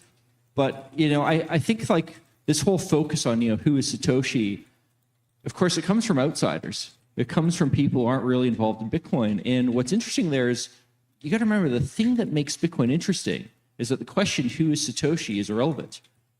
Bitcoin is a decentralized system. Satoshi doesn't have an off switch. I don't have an off switch. No one has an off switch. What's so important is that it's a protocol, a piece of software where the creator's identity just doesn't matter. And, I'm sitting on the stage as being like some guy who contributed early, but in many respects, I'm no more or less special than anyone else who contributed early on because Bitcoin is just a protocol. I think you said we're all Satoshi, right, in the documentary? Well, Craig Wright isn't, and that's being litigated in UK court. But other than Craig Wright, we're all Satoshi. Right. And Congressman Davidson, I learned this yesterday, actually. You have the Cypherpunk Manifesto framed in your office. Is that right? That's true. Can you talk a little bit about why you were inspired by the cypherpunk movement? Well, I mean, I didn't necessarily know who Eric Hughes was, who was the drafter of it. I didn't know, I went to West Point. So in '93, when that was drafted, I was not focused on this movement at all. I was, very focused on something else. But the ideas behind it are the same ideas and values, in my view, that shaped our country. And it literally is why America fought the revolution, that we're, our rights are natural rights. They're not granted by government, and they're not able to be taken away by government without due process and for cause. And one of the most basic rights here, the privacy right that they're talking about, is fundamental in speech, and it's also fundamental in the ability to transact. The government doesn't give you the ability to transact. They've interjected themselves into private transactions. And I think the wisdom of people, even as the internet was forming, to say, if we don't protect privacy, there really is no way for the future to be the way that it has been. And you've seen the digital age basically become the surveillance age today. And why? Because they can. And Charles is in about Bitcoin a half hour. and some of the other protocols is it does provide some level of privacy, not pure secrecy. It's on a blockchain. I mean, Bitcoin, everything's taking a little bit of a dip right now. I'm looking at Bitcoin and Cardano. What the cypherpunk movement set in motion and ultimately was encapsulated in the Bitcoin white paper and other protocols. Yeah, absolutely. I think there's nothing more American than the right to privacy, right? Peter, trustless is a term often used in crypto discussions. What does that mean from an actual technical perspective, and why is it such a fundamental aspect of a decentralized system? Well, I think it really comes down to the fact that if a system is decentralized, that implies that there isn't a central point of failure there. And immediately that brings in a notion of trustlessness. If the system is going to work at all, if it's to be that type of system, you cannot have trust in other people. Now, certainly in practice, there's degrees of trust. I mean, a good example is, I have my phone here. Do I really control every single aspect of every single piece of software and a piece of silicon on the phone? No. But making assumptions that, yes, my phone should do what it's supposed to do. Oh, nice, James. I can absolutely run a trustless. It's still cold in Cincinnati because that software does what it wants to do under my control. It's not going through someone else. And, you bring up an example about rights, and freedom of speech, of course, is a very famous one in the U.S. And of course, I'm Canadian. We had a very good example of the abridgment of this during COVID, when quite famously the Canadian government went and arbitrarily seized people's bank accounts purely for being against their policies. And why could they do that? Well, because the financial system is trusting other people. Now, fortunately, Canada still has physical cash, and we have Bitcoin and so on, so there are some recourse to this. But, imagine a world where everything's going through credit cards, which is true in many countries. You're screwed. You really have no ability to exercise your freedoms without the ability to participate in the economy. The cypherpunk movement, was all about, protecting personal liberties and freedoms on the internet. But when we talk about these things, it often comes down to hyper technicalities. Congressman, have you had trouble, explaining some of this stuff to, your colleagues on the Hill? I know at the Digital Chamber, that's one of the things we've been fighting for the last 10 years, helping them understand the technology. Yeah, we've done some great member education over the years. We've had some, sharp people from the industry come in and do member days where people, are literally, no idea what the difference is between Bitcoin and Ethereum and what do they mean by crypto, what do they mean by cryptocurrency. And, you think, the cypherpunk movement was inherently technical. And, cypherpunks write code, right? And I kind of think, well, not necessarily. Sometimes now cypherpunks run nodes. Would be a good play on that today. But today, people don't even need to know that. But they're participating in this movement. And some people really get into the tech part of it. And most people, it's the same kind of thing as the internet. They don't need to understand the 7-layer protocol or any of that. They never wasted time, thankfully, in Congress trying to understand that, because it's clear now most people don't.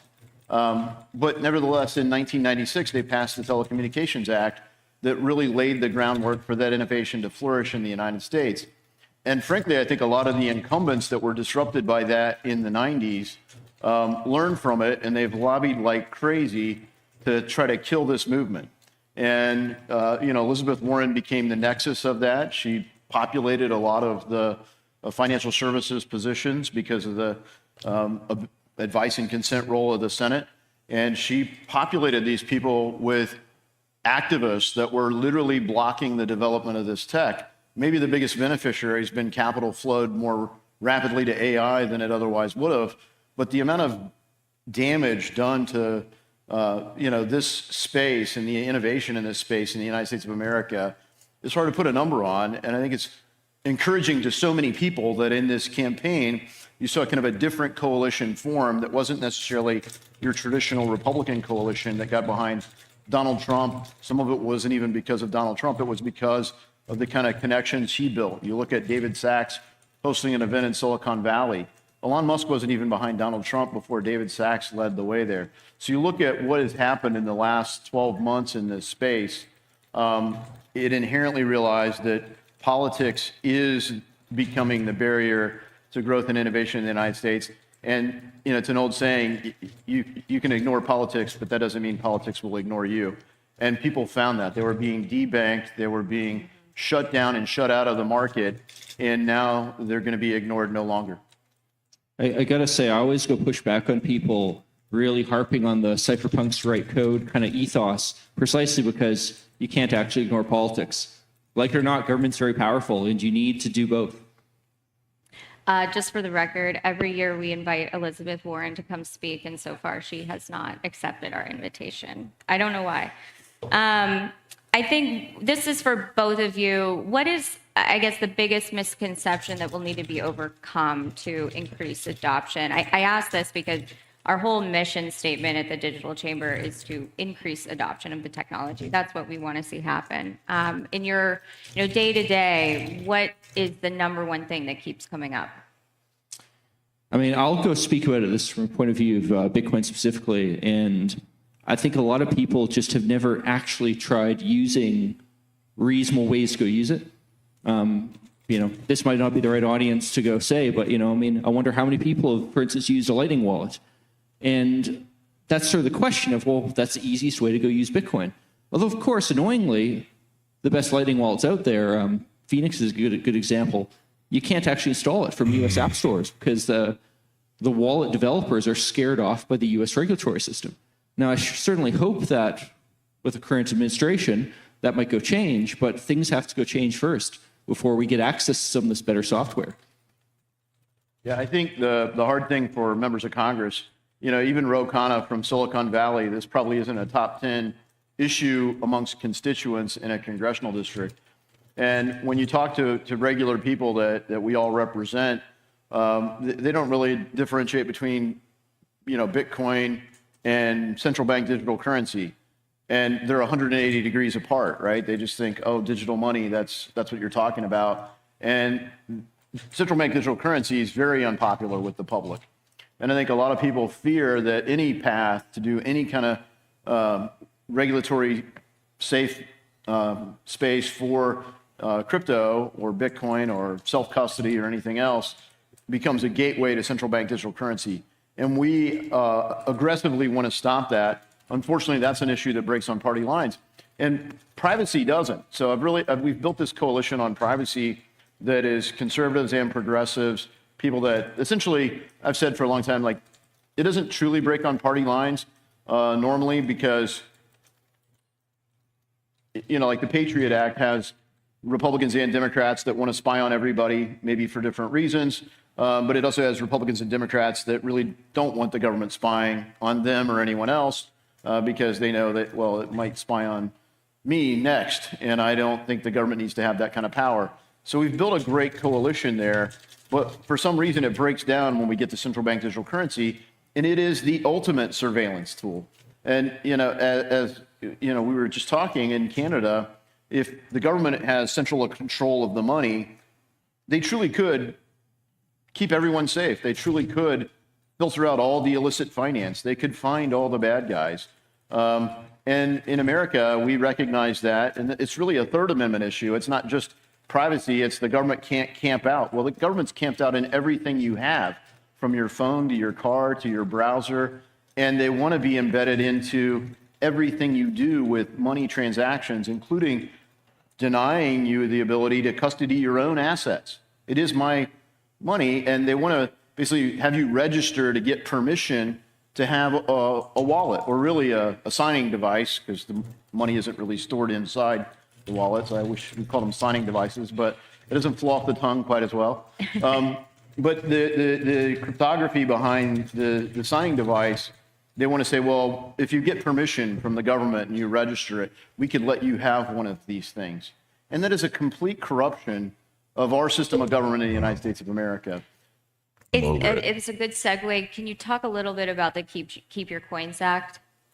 Well, the reason that we introduced it was because FinCEN, our Financial Crimes Enforcement Network, part of the Treasury Department, had kind of worked on rules going back to the Obama administration, trying to limit self-custody or require reporting if you did custody crypto. They added some language on the tax form. It says, did you basically do any crypto transactions this year? And to kind of flag for audit trails or further criminalize the tax code. That's why we initially started working on it. And it really got a lot of attention when the Canadian trucker strike was happening. And, that's around the time that we first really codified it into a standalone bill. It's been part of the spirit of what we've been working on for a while. But that's what we've created as a standalone bill. And frankly, last year, there was really a much more robust language in FIT 21, the market structure bill, and it was watered down because self-custody has now broken on party line issues. And it was stripped from the stablecoin bill last Congress in order to get some Democrats on board with it. Well, now the coalition's different, and Republicans don't necessarily have to negotiate against ourselves. And as we're working on stablecoin language right now, we don't really have strong protections for self-custody. And without that, I mean, it's really not a complete bill. It's not truly a bill for consumers. And if you don't protect self-custody, this is the real litmus test for elected officials. There is no DeFi. I mean, you can't have DeFi. Everything else is just account-based. I mean, it's interesting because you get new companies to manage the accounts and there's new branding on it, but it's essentially the same architecture. It's not even that interesting unless you have self-custody, because then you can do permissionless peer-to-peer transactions, then you can eliminate intermediaries, then you can actually have DeFi. And fundamentally, that is the sort of bipartisan consensus that goes unstated. A lot of people don't want that future, and they're working to undermine it. And they will say things like, well, if we had digital ID, and that really is just a way to embed in the surveillance state and flip our government on its head and say the government will grant you permission or revoke permission to transact, which is crazy. We are going to have a whole panel on the Keep Your Coins Act later this afternoon on one of the other stages. So if you guys want to learn more, definitely check that out. Peter, we're almost running out of time here, but I wanted to ask you, you come from such an interesting movement, right, in history, especially for this technology. I don't know. Every time I see the name Elizabeth Warren, I throw up in my mouth a little bit. At this juncture. So just a fun question here. 5-10 years from now, where do you think this technology will be? Where do you think we're going to be? Well, I hope things like the Self-Custody Act get passed. And this I think is a really critical question. There's two ways this goes. One way is, how many of you guys think what's happening, an extension of the Visa, the foundation of everything that's going on in the U.S. with crypto? How many do you think it's the polar opposite of what's happening in the EU with their CBDCs and their just all of the craziness that's going on there? Like, is it the opposite, or is it a different approach to basically the same place? I'm curious what you guys think about that. That's not really that important. What matters is centralization. On the other hand, there's other way this goes, which is the barriers to wider use go down, and then the use goes up. Now, from sort of a Bitcoin point of view, I'd say that the technology is ready to much greater adoption. Things like the Lightning Network work really well. I mean, there's all kinds of other improvements you can go do. But, this audience, I mean, that's just tech details. That's not the important thing. The important thing is finding a way to go set the legal framework so this is doable. Like I said before, you need wallets like Phoenix to feel comfortable providing their software to US people. It's crazy that this is even a question. It's just software. Yet they don't feel comfortable doing that.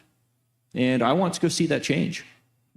Thank you. Congressman, do you want to answer that question too? 5-10 years from now? No, I mean, I think that's exactly, where the future holds is what's illegal. And, you have this regime that basically says the government's your giver of your rights. And there's also this idea that you can put all the burden onto the private sector. And know your customer rules currently make, the relationship direct with the provider. So like if you've got, Kraken or Coinbase or something, they have to comply with know your customer provisions just like a bank would have to. They have to know who they're doing business with. But they don't necessarily have to know who their customers do business with. And kind of because it's technologically feasible on a blockchain structure, there's a regulatory framework that wants to follow everywhere, and somehow that becomes the initial relationship's responsibility to follow their customers in every single thing they do. And that's a pretty dystopian future. And frankly, all the dystopian fictions, including the Book of Revelation, which I consider scripture, and billions of other people do too, that's what the future holds someday. But it's always depicted as evil. So in our time, let us resist it, right? So hopefully we can hold that future off. Awesome. Well, thank you both so much for joining us today. Thank you.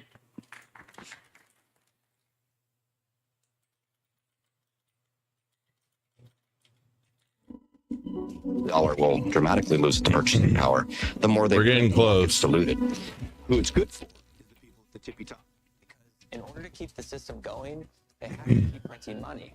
First to regulate, first to dominate. UK was on track and fell off. It's interesting though how well, I'm not going to get into the conspiracy stuff, but there's a little group that gathers in Davos a lot. They have a lot of control over what's going on with a lot of these. Speaker, as a matter of fact, who will be talking innovation and resilience in the digital mining industry. He's the director at the Cambridge Centre for Alternative Finance at the UK's prestigious University of Cambridge. I'm sorry in advance, he does not have a British accent, but welcome him anyway, Hunter Sims. Hunter S. Thompson. Tim. All right. Hello, everyone. So, yeah, I guess the bad news is out of the way. I don't have a British accent. I do live in the UK.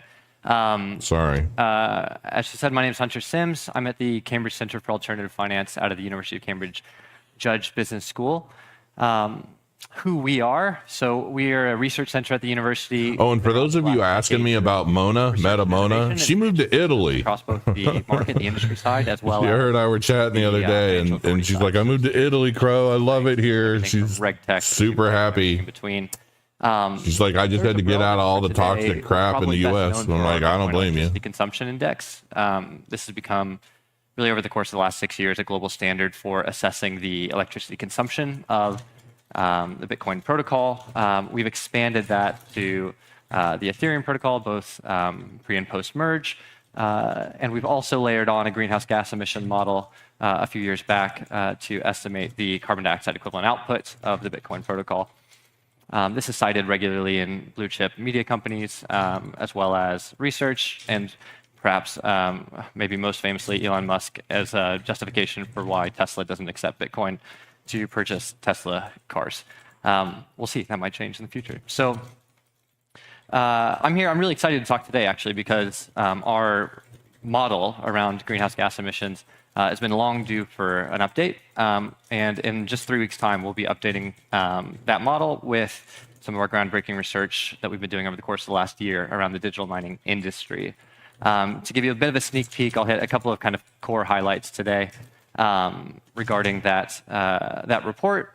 In terms of kind of a methodology, the scale and the focus of what we're doing, we now have 48% of the global hash rate represented in this digital mining survey.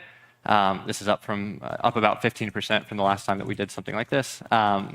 We have representation from both public and private companies. So we 60% of our sample size is private companies. So we have, I think, really we're in a very privileged position, and we thank the mining companies for trusting us with their data and their input. And we have representation globally. I won't give away everything that's in the report regarding the share and focus of where the hash rate's gone, but it is more than fair to say that the U.S. has cemented its global dominance as the really hub for global mining. I'm going to touch on kind of two core outputs that are coming out of this report. One is an emergent strategic initiative. So obviously the race for securing high-performance computing is on. So whether it's the Stargate initiative in the States, the $500 billion investment commitment, the EU AI Act, which is a $200 billion commitment, $40 billion of which is purely focused on increasing access to compute, the UK, BRICS, and the list goes on. The question is, how and where are companies that have been traditionally focused on mining leveraging or engaging in this type of, I suppose, effectively an infrastructure transition? Mining companies have two core advantages, right? One, they have significant expertise in parallel processing data centers. So there's a natural overlap in terms of the human capital and technical capital required to support high performance computing, so AI-based computing. Second, they also have access over really the last kind of principally decade, very strong access to power. And of course, that's going to become increasingly important where the data center electricity consumption market's going to continue to grow at over 14% compounded annual growth rate. whereas the electricity production is estimated to grow year over year at 2%. So this race is very much so a race, and mining companies are well positioned to take advantage of that.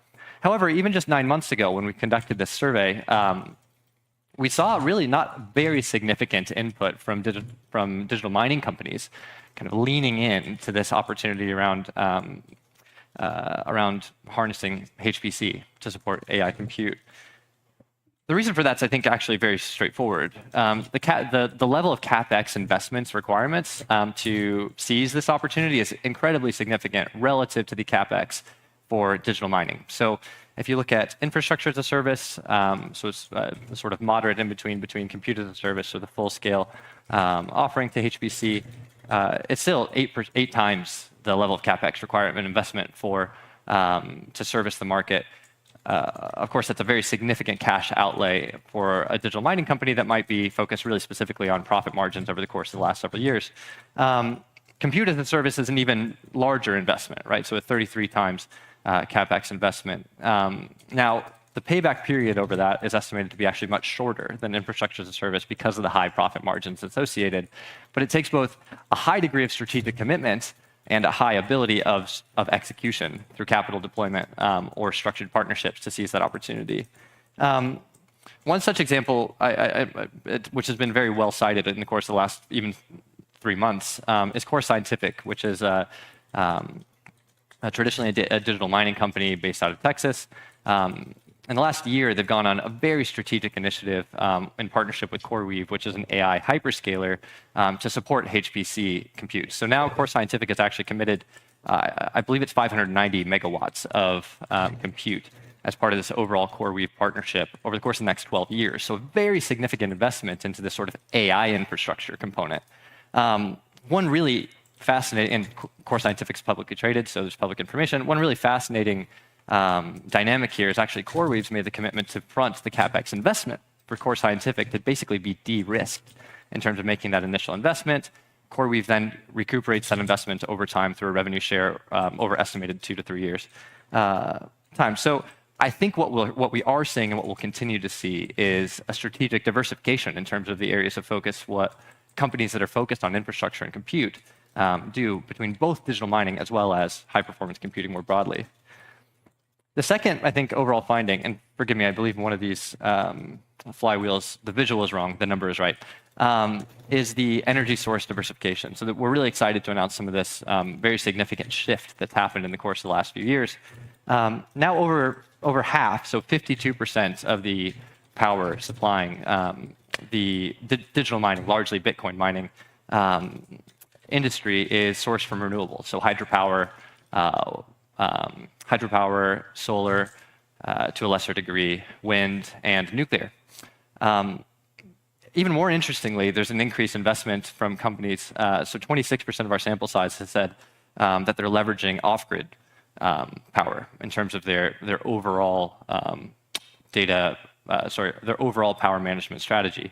Now, currently, that's only 8.1% of the total power. So companies are looking at it. It's not become a big part of what they're doing in terms of the power purchase agreements, but we expect to see that continue to evolve as miners continue to be incentivized to pursue the lowest cost possible the lowest cost possible power to supply their output. So I think in terms of the overall questions to be asked in terms of digital mining, particularly for the US, given its dominance in terms of the digital mining industry, one, this continued strategic imperative. So where and how is diversification into HPC going to be good for the industry? And where and how might it be a distraction or actually reducing power and then compute, right, in terms of the hash rate?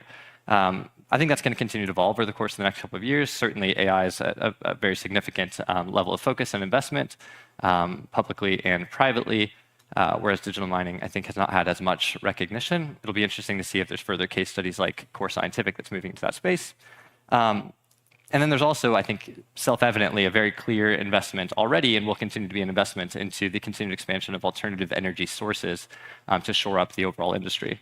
The policy implications, I think, and particularly for the US, given its dominance, are where and how an informed and coordinated regulatory framework can support or detract from this current market conditions. So I know there's ongoing discussions around tax incentives to support renewable energy, for instance. I think that's something that policymakers will continue to be very, very heavily focused on in the coming years. While also then thinking more broadly about grid stability, right? So that overlay of compute requirements and power requirements and the electricity consumption that's actually being produced year over year. Where and how is the US's policy framework coming around towards focus on both grid stability and position for growth? So I think these are a couple of the core findings. We'll be sure to circulate through the digital chamber the report, which will come out in a few weeks. I think that's my time for now. But if you're interested in having a further discussion, I'll be around throughout the day. Thank you.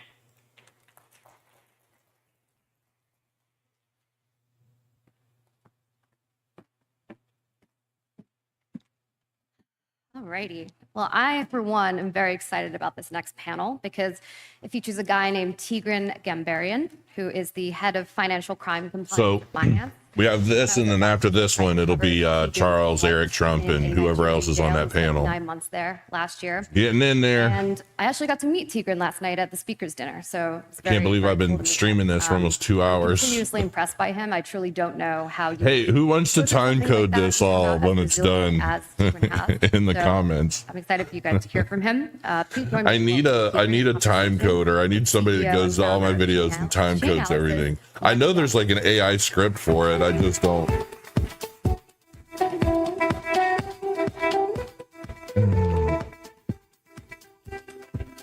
I can't tell. This guy's wearing a blue suit. I'm gonna like punch my screen. Bald guys in blue suits. Well, thanks for doing this, Tigran. This is great.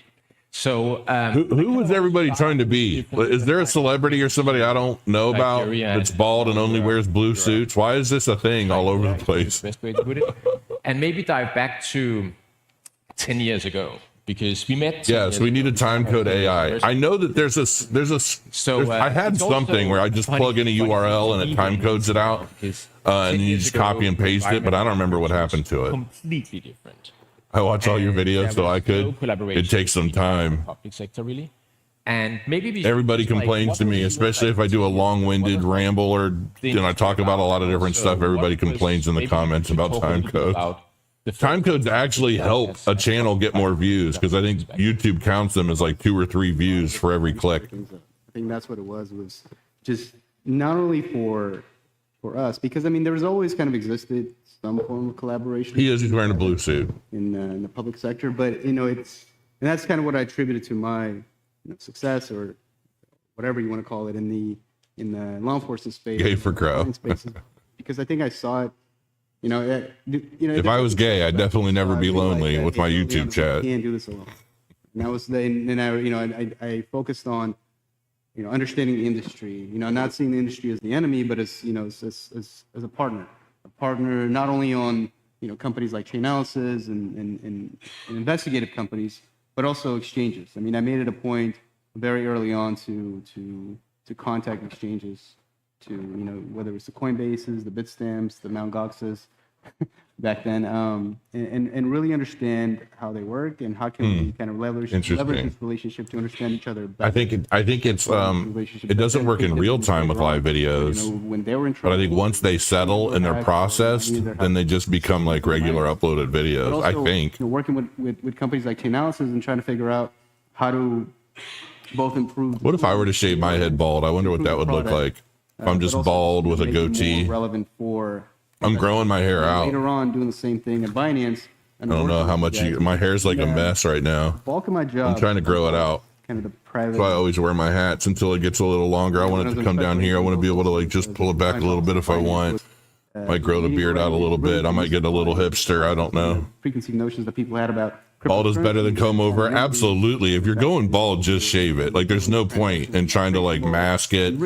I dated a girl once years and years and years ago, back when I was a bouncer in bars, and her dad used to use this spray stuff. He would like spray the gaps in his balding head, and like if everybody went somewhere, he'd always have these like black marks all over the back of the seat because it'd like rub off on his seat while he was driving. To tell you, or somebody, a politician was telling me, like, I will read through. I think I hear the Black Hawk coming. Yeah.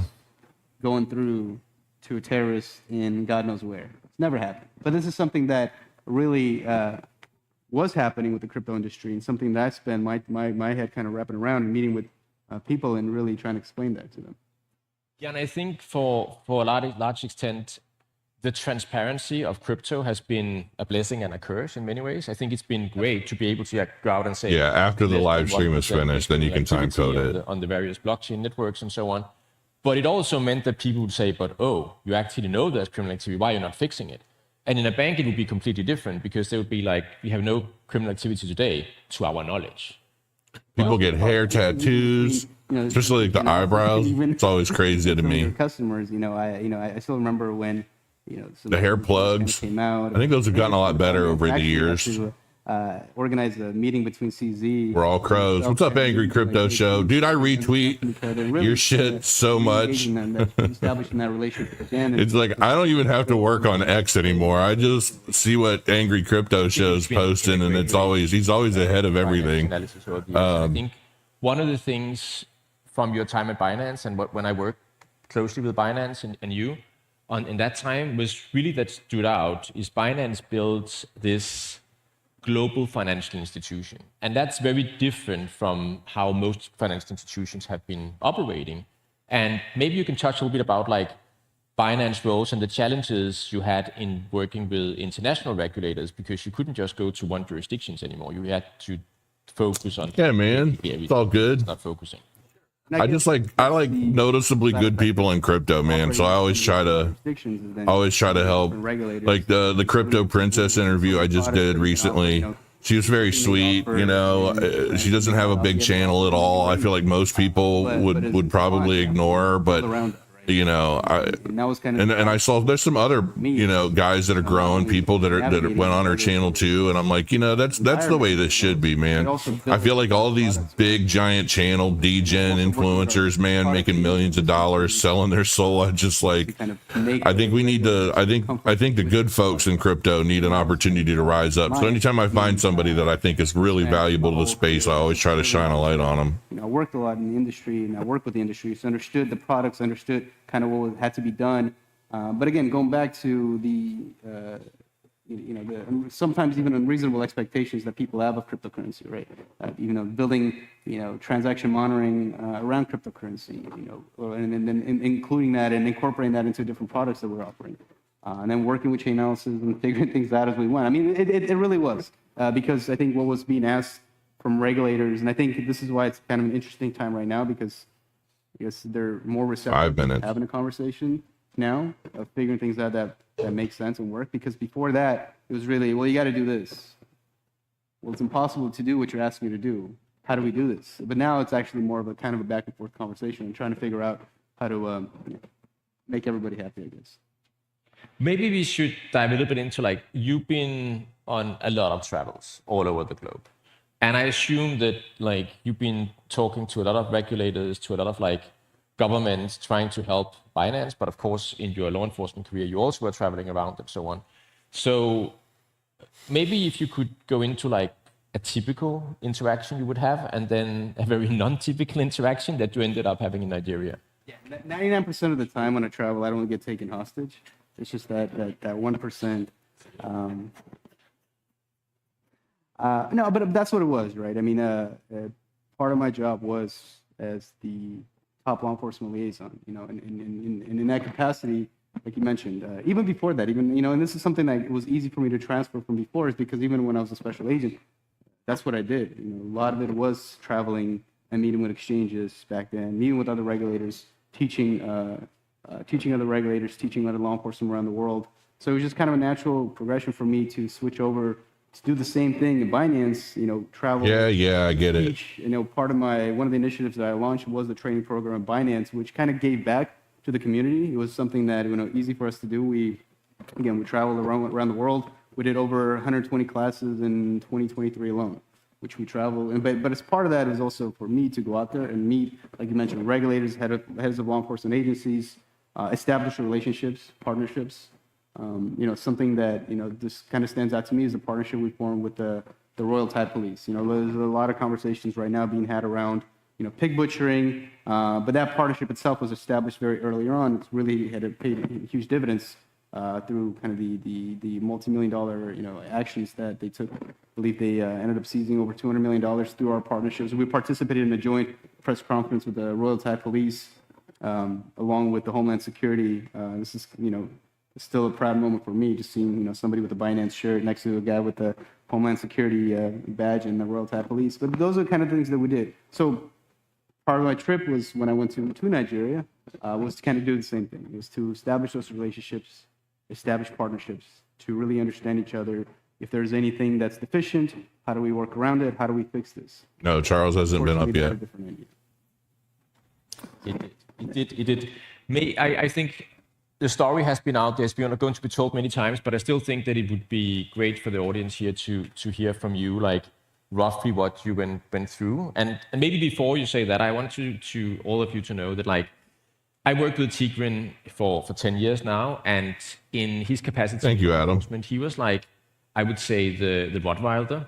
I get the frustration, though. I get that way too. Case, you would go after it. And we had many situations where we would be working with non-for-profits or get access to data. For example, one of the cases were Welcome to Video with a child abuse material website that were found. We could see there was a wallet and all of that, but it was really hard to get any law enforcement agents to work the case. And we all know that like child abuse material is something that has like certain agencies typically working on it, but now the case got worked through RSCI. And that was mainly because people like Tigran would take cases, you would take other cases that we come to you with and be like, we see something weird here, and you would immediately be like, on it. So you've been, if I look at it from like the public sector point of view, absolutely one of the best agents that did so many cases and been behind that. So that's huge. So I could imagine when you came to Nigeria, you're used to being like treated pretty well and everything would be working smoothly. So maybe you should jump into your story around like what actually happened.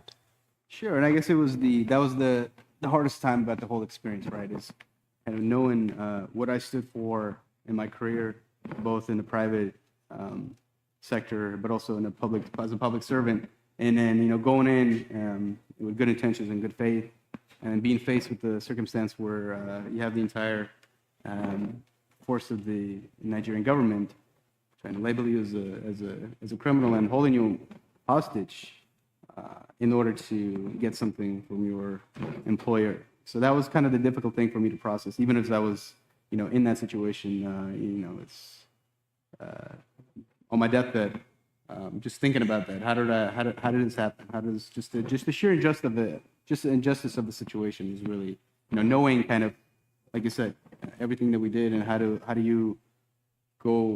does I guess somebody able to do that, right? So humanity is a very weird thing. So they sometimes do things that don't make any sense. But again, I'm glad to be here. I'm glad to move on. I'm glad to move forward.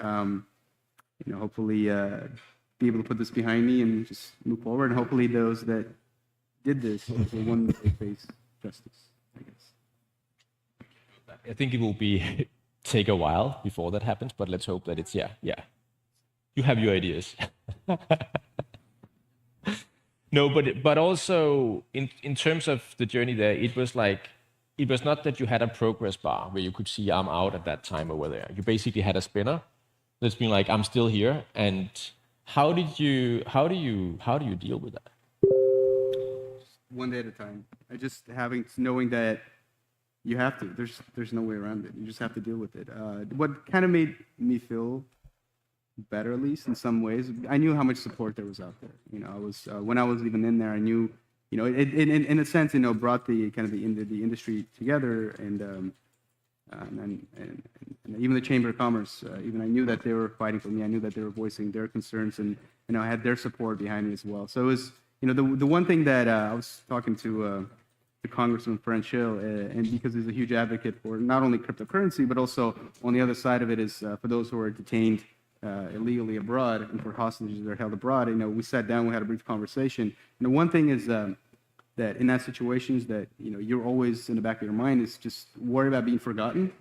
So that's something that anybody who's in that situation has to deal with. Is eventually people will move on, the story will move on. And it was really heartwarming for me to see all the support in the industry. in a sense, it brought the industry closer together. I know for a fact that people who didn't ordinarily get along even start talking and being friends and working together just because of this. So in that sense, there's some positive came out of it. But that's what it was. It was for me being in that moment, knowing that there is that support out there, that the industry did come together, and they saw the injustice of it. And if that had not happened, I don't think I'd be here right now. Realistically, it wasn't any single thing that happened that I guess lodged me free from the situation. Obviously, it was the administration, support from the men and women in the State Department and law enforcement, the FBI. The ambassador in Nigeria, even Jake Sullivan, the support that he had, Chris Ray even went out there and advocated for me. So obviously there was support from the United States, right, from the men and women in law enforcement as well. So, but it wasn't a single thing, right? It was the fact that the industry is bringing attention to the issue, and that eventually that woke up the United States government to actually act on it. And again, and also my friends, right?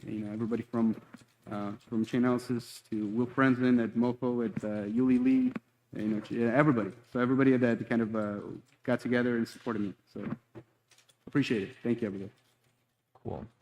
So like, just to dive into what happened around when you finally got released, what was kind of the process, and when did you know it was moving in the right direction and so on? Probably around a month before I realized that things are getting unlocked, mostly because U.S. became engaged at a very much higher level. I think it was around the time when the UN General Assembly in 2024 happened is when that pressure really ramped up against the Nigerian government, and I realized that I was more of a liability. Before that, they kind of saw me as an asset they could use to get their billions out of Binance that they're wanting to. But I think they realized that it became a liability at that point, and that's when things kind of started to unravel on their end, where they started to kind of doctor up ways to get me out, and that's what happened. So it was probably about a month leading up to my ultimate release, and then after that, I was out. I was I was on a tarmac with the State Department and some folks in the U.S. military, and then they did their whole exchange thing. I got on a jet, and then flew via Italy, flew back to the United States. I was Congressman Rich McCormick was at the airport when I landed with my wife and kids. So it's very good to see him. Definitely a tough journey, and definitely gone through a lot of things for the then industry. I saw in Japan earlier. Yeah, we saw it in Japan. That was good. I was there. No, it's good. To me, when I agreed to do this and Michael was here, it was really just a reunion with an old friend. So that's why I was kind of just agreed to kind of be out here and just have this conversation. I really appreciate you being here. Egg prices are officially down 59% since February. Now we touched on the more like dark side of things here. What do you think? Because I also think, again, this is for us like the 10-year anniversary, and like we have the industry. I've been in the industry for 14 years, and it's been very tough to see the industry being, how should I put it, under some regulatory constraints that been kept coming up. And I felt that Greetings, Scotland. over the last 6 months or 4 to 6 months, we've seen that Shut the hole out of your nose, you stupid. Really you start to believe that it will flourish, that everything will actually start to work. What are the highs you've seen, both in your like career and for the industry? What are the most important moments you feel that like the industry has? My guess is that the Trump's late. Like, now it's getting recognition. Trump is running late. Eric Trump is probably running late. Highs of my own career. Hopefully he's filling his ADA bags before he comes out and talks. Just so many memorable moments. But honestly, it's just any of the cases that kind of had a human impact, a direct human impact. I mean, most of my investigations that I conducted, I think they're, I guess, on the right side of the history at this point. I never tried to. I can't remember, Poe Man, if it's locked up or if you just have to have it on your wallet to show that you have a legit wallet. Just to this day, I think it was a net benefit to the industry, right? It kind of cleaned it up in a sense. It took some of the bad actors out of it. It saved lives, saved kids. Chris, when Cardano's much higher and I want to go somewhere. This, right? The fact that we're having these conversations, the fact that conversations with regulators are more collaborative. I was talking to some of the folks that I know in the audience. They're having hot conversations on the Hill, and it's a drastic difference from where things were even a year ago when I was out here and meeting with staffers, meeting with representatives and Senate staffers. the conversations are completely different. You know, there's more of the willingness just to meet and talk, and like I said, have a collaborative conversation rather than this is what you have to do. I don't care how you do it, just do it. I guess that's the high point. It's just the where the industry is, how much it's grown. Like you said, a bit of dinosaurs, I guess, at this point in the industry, haven't been around for, I mean, at least 10 years, going back to 2012.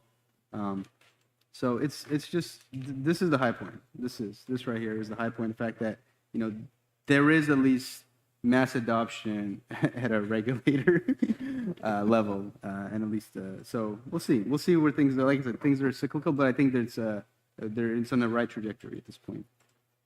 That's awesome. Well, I want to say thank you, but also thanks for doing the conversation here today. Thank you for the last 10 years we've known each other. I look forward to the next 10 ones. And I know there's a little surprise coming for you now. So I didn't share with that to you yet. So I will head off, but you'll stay for a few minutes. What's going on? What's going on? There's nothing to be scared of. Thank you, Michael. Thanks. Thank you. Thank you. Thank you. You need to stay. Tigran, I'm sorry, we didn't mean to surprise you. We just. I don't know what's going on. She's like, this is your baby. My hand, like, But I think you. Congratulations. So glad you're home. We just want to say thank you as well. Our team at the Digital Chamber was obviously distraught by what had happened, and you're a compliance officer, and that sacred bond between the compliance industry and law enforcement was really broken. Compliance officers are always supposed to be protected because of the critical role you played to help advance law enforcement efforts. So we want to acknowledge what you went through, say thank you for the life's work you've done. You've sacrificed more than you should have. You've helped move our industry forward. So we have an award, and Congressman Warren Davidson here will be presenting the award. Tigran, few people suffered for the industry the way you have. It was very unjust, and I'm so thankful that you're free today. Thank you for what you've done in service to our country and in service to the industry, and it is an incredible honor to really celebrate this with you and present the first ever Hero Award from the Digital Chamber. Thank you so much. Thank you. Thank you. See, I don't remember the full story about him, but I think he was like kidnapped and held for ransom at one point. But that's as much as I remember about. I think I read about it a while back.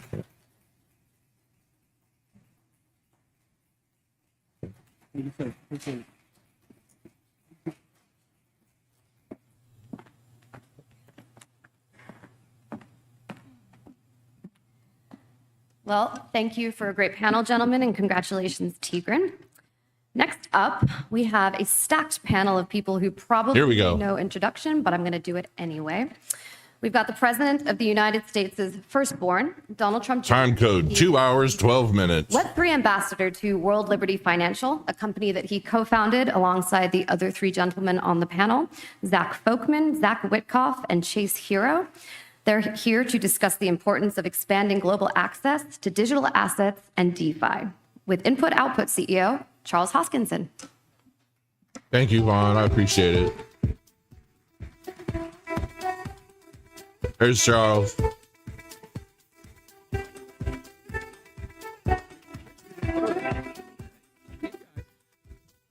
Hi, everybody.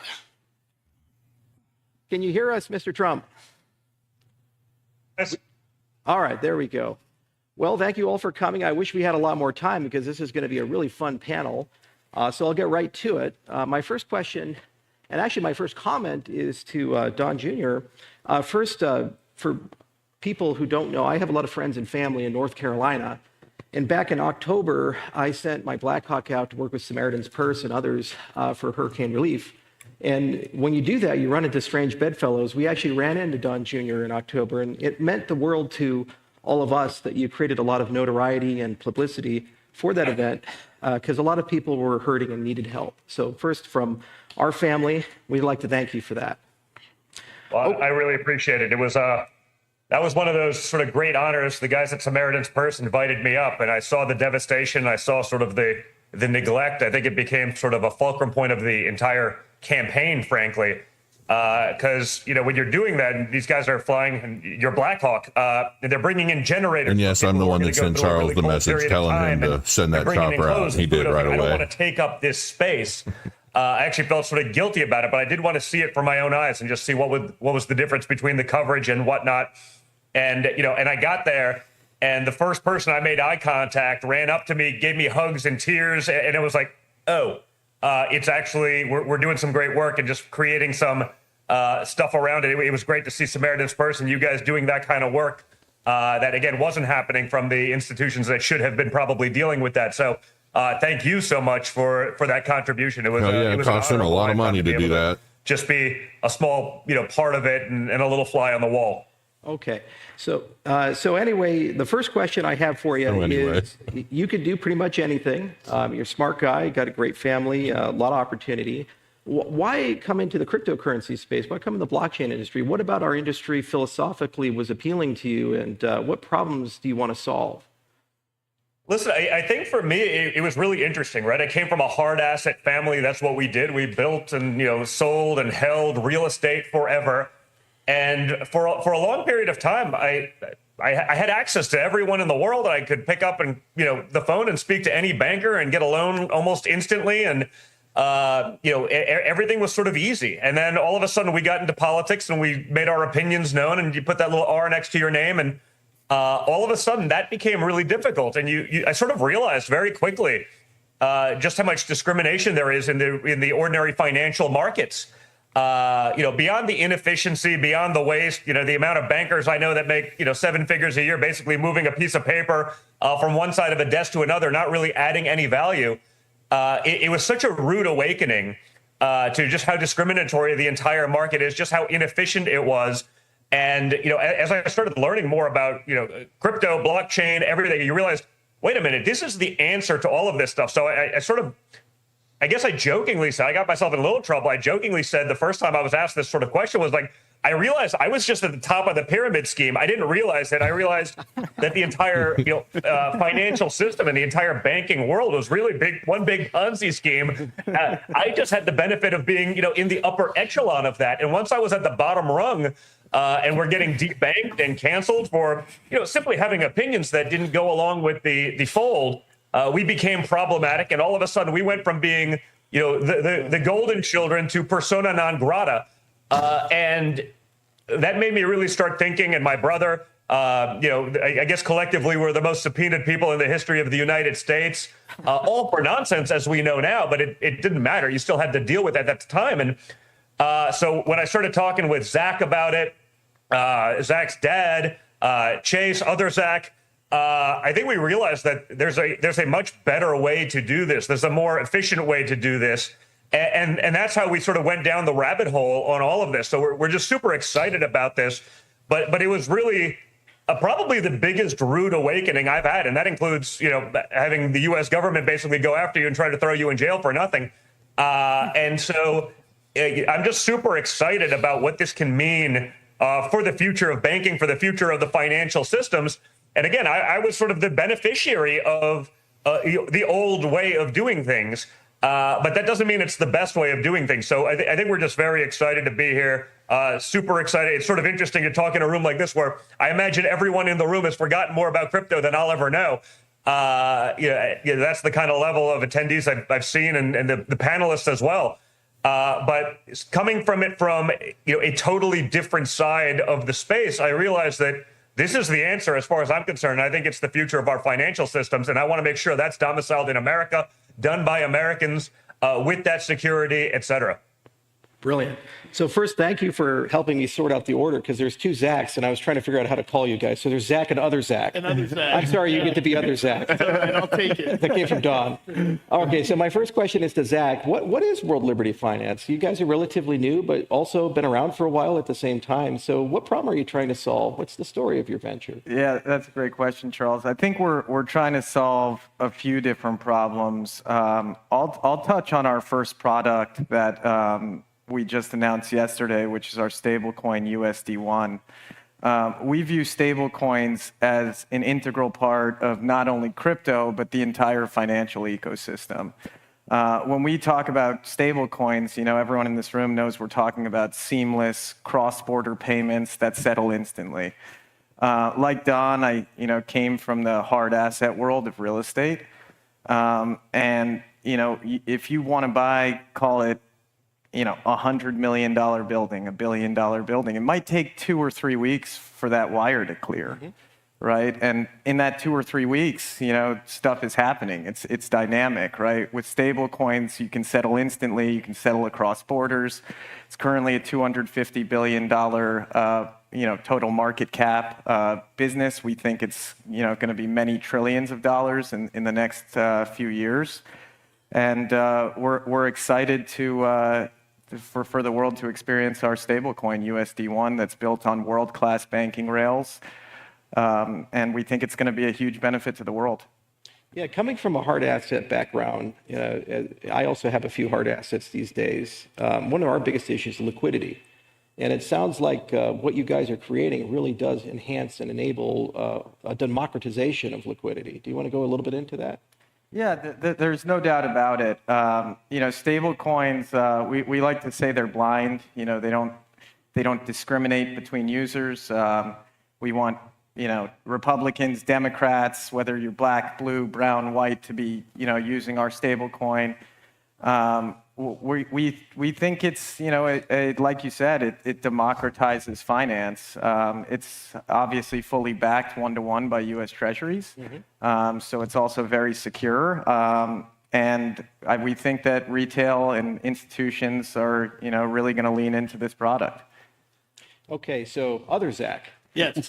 How do you think about ecosystem development, kind of growing a community and growing a product? And what ecosystems are priorities for you guys right now?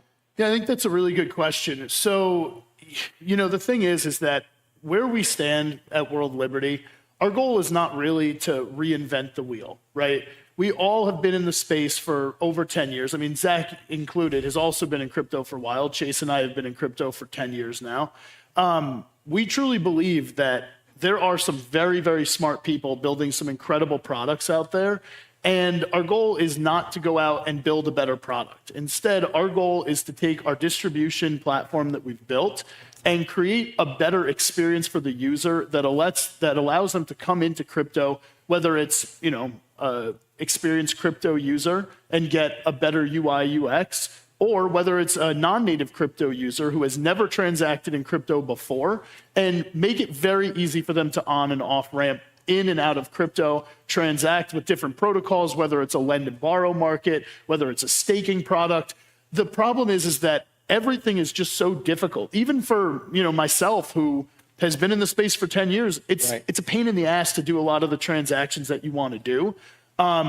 Our goal here is to literally make it so that everybody feels comfortable and confident using the products that people like yourself, people like some of the other amazing builders in the space have already innovated and put a nice brand around it where they feel comfortable and they feel secure and they feel like they are already able to interact with it just like they would with a very friendly Web 2 application. Well, you're not going to do that with Solana. Let's be real. You already have some great relationships like Aave and Binance and these others. And it's been so much fun to kind of watch the ecosystem grow. When we launched Cardano, our distribution was to initially 9,000. You guys started 85,000 people, and it just keeps growing. And so it's so cool when you see these 85,000 KYC users. Exactly right. And we were the same, actually. We were the first to KYC, and it was all in Japan. And it was like unorthodox for the time. No one was like, why are you doing that? Ethereum didn't do that. Yeah, exactly right. And having such a large base and being able to bring democratized liquidity and give products to them, it's really exciting, because the other thing I love is rapid product development. You can come up with an idea and deploy that within 6 weeks to 12 weeks. Traditional financial services, it takes like 5 years to 10 years to 15 years to roll things out. So Chase, you've been in space very long as well, and we were both commiserating behind the scenes on kind of community and tribalism. Now that we're experiencing a great reset because the politics have changed a bit, how do you imagine the space can come together? How can people come together? Wow. So another great question, of course. I think maybe a little controversial, I think we could learn something from the banks, actually. One thing is when I look at the banks, they seem to all kind of be together. You never really see them arguing or bickering or showing like holes in their systems where other people can point and poke. And I think that's huge because when someone's trusting their life savings or their everyday usability of their fiat, that's a really big position to make, you know. And I think the problem with crypto is somehow we become very bifurcated and very tribal in our tactics, and we do it in front of everybody, and we let the world see that. And I think what happens is it builds doubt that the maturity level is here when you, as Zach said, some of the best builders and developers in the world live here, but I think they're being drowned out by this noise. And so one of our biggest goals is to kind of bring everybody back together and realize that this is a free market, and like let the free market dictate who survives and who doesn't, and who thrives and who doesn't, and just go out and build very simple products. And we went out on that mission. You know, we look at it a little differently, I think, than most. We believe that most people aren't speculators; they're actually consumers. Crazy thought process, right? And most of them just would like a better product to consume with. So like the average everyday American just in America is being held by their bank account that's being, you know, maybe Gusto sends it in or a payroll company sends it in. They're being held living paycheck to paycheck with no reward and kind of stuck in that system, right? And the idea is if you trim back all that fat, there's actually some robust rewards that end user could be given with doing nothing else different than what they're already doing, consuming their everyday life. So maybe they make $4,000 a month, and at the end of the year or at the end of the month, they got an extra $26. That literally changes the nature and how people can move about. And we think that because there's so many brilliant people in the space, that port was kind of overlooked, right? Where, you know, we had kind of taken a wall down, we had put a bridge up. And so for us, we plan on, you know, using, paymasters and relays to make it so that you don't have to have these seed phrase and these codes, and make it much more like a better version of your bank account, something everybody uses, they know how to use, they understand its safety, its security, and its use case. We just plan to build something that's a little bit better, a little bit freer, and a little bit more impactful for the end user by trimming the fat. And so I think by taking that avenue, we realize that everybody deserves to be here, because you can't have great companies without understanding what the bad companies are too, right? You need to be able to see that deflection, to be like, oh, okay, that's not what to do. This is the better idea. And so I'm truly, the goal as my personal self sits here, and I know my partners can stand to this, and the Trumps say it so eloquently, is like, we're trying to bring the hospitality back to cryptocurrency. Right. It's time that we like all get along and we move this forward, because I'll close this last one thing on the stablecoin.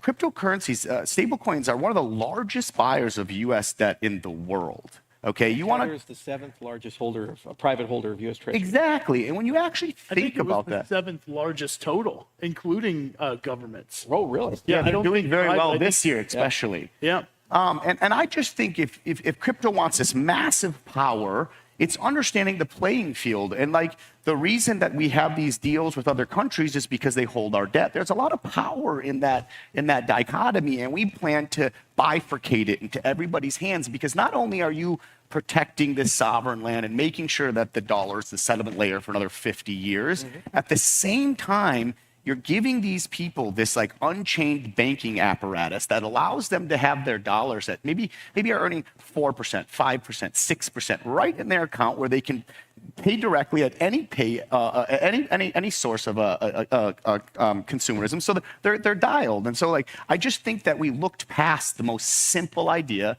and that is, how do you get a consumer to consume with a better product? Yeah.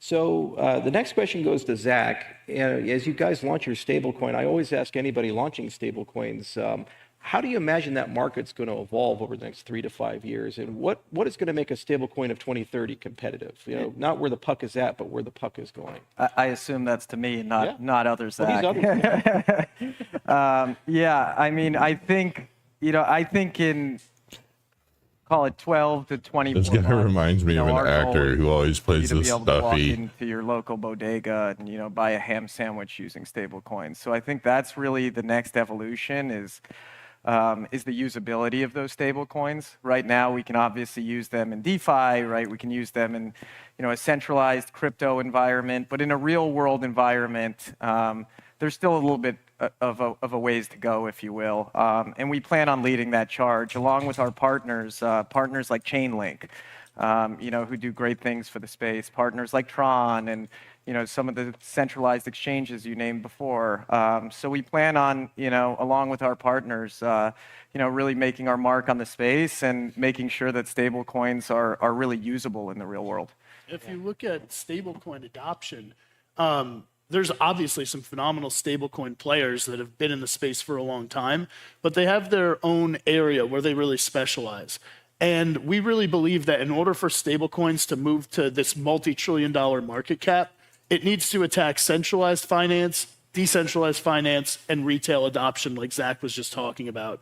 So our goal is to really touch on all three of these things and bring it together so that our stablecoin is truly fungible with the US dollar. It doesn't matter if it's on-chain, at a bodega, like Zach said, or in a decentralized environment. Yeah.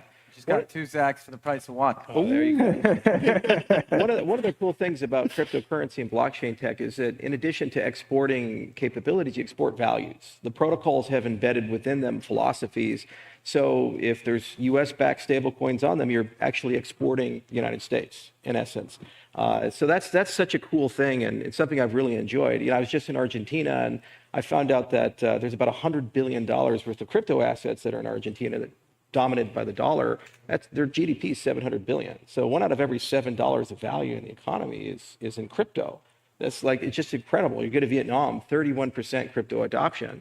So these protocols are so cool in that they also normalize and globalize markets in ways that are intrinsically fair. I love stablecoins because eventually you'll get a yield at some point. Somebody's going to figure out a way to make that happen. And then it's like, wow, I get paid 3, 4, 5% to hold this thing, and then I can spend it anywhere, and I have no transaction fees. That just feels like an intrinsically better world to live in for everybody. So we'll close it off with Don. As you kind of look to the future in the next 5 and 10 years, 15 years, what problems do you hope World Liberty can solve? Do you imagine like a merger of multiple worlds, like hard assets coming in and creating liquidity for real estate? Or do you really want to push the consumer adoption? Kind of take it where you want. Yeah, listen, I think general utility. I mean, I think everyone sort of just touched on it right now. When you talk about holding, treasuries, you see sort of the attack on what was always sort of the petrodollar over the last few months. This is really the stability that America needs. But as the Zacks, to perhaps use the office space an analogy, as the Zacks and Chase would say, the amount of times in the last 2 years that we've been talking, and I'm trying to figure out, how to make something that should otherwise be simple, but perhaps isn't if you haven't been in the space for 10 years. It's sort of a name. So creating that utility, that ease of use that, perhaps a average, almost boomer like myself can figure out.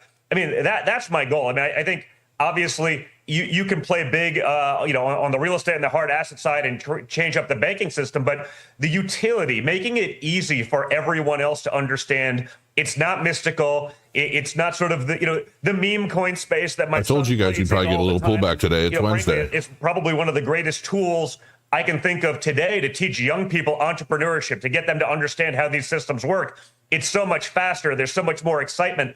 Once they're vested and staked in that a little bit, they're actually paying attention. And I'm looking at these kids that are my son's age. They're 15, 16, 17 years old. They could run circles talking about liquidity with my buddies that graduated from Wharton with me, who've worked at Goldman for 25 years. It's truly spectacular. But I think number one would be utility. If we can figure out how to make it easy to use, this is a no-brainer. And I think we're there. We're on that cusp. We just have to demystify some of that. We have to make it so that people don't just assume that you're gambling when you do this. These are real assets backed by U.S. treasuries. It's just as safe as a bank account, but without all of that extra nonsense, without that inefficiency, without the tens of thousands of people throughout the system who are making 7 figures that, honestly, I like them. I want them to be successful. They're friends of mine for years, but I'm not exactly sure what they do anymore. If you can, but that's true. That's 100%. We laugh, but there's probably trillions of just waste in keeping these old systems alive. And to Chase's point, the banks and the banking system has managed to stick together because I think they all realize that if they don't, people will find another way. So they have this monopoly that's been very inefficient, but has controlled a lot of the power and has discriminated based on narrative talking points, however many boxes you check from a socioeconomic standpoint, who gets the benefit or not. So if you can create that utility, you can create that fairness. The sky is the limit for this. And so, I think we're there. And it's also why we're not just trying to reinvent some sort of new widget and do it better than everyone else, but frankly, bring everyone together, consolidate these great ideas, these great platforms, this incredible technology. If we can do that, and perhaps, some of the value we add, is make it okay for the retail consumer who isn't as versed as everyone in the room, who there is some mystique to it. If we can simplify that down, give them the utility that they're looking for, that to me is the keystone for making this happen. And I think we're there. Brilliant answer. Thank you so much, guys. I wish we had a full hour, but unfortunately we only had 20 minutes. And I want to thank the organizers for putting this all on. This conference has grown tremendously. I was here 2 years ago and it was easy to get a coffee, and now we have to wait. So thank you all for coming. Thank you guys for being on the panel. This was a heck of a lot of fun. Absolutely. Thank you. Thank you, guys. Yes.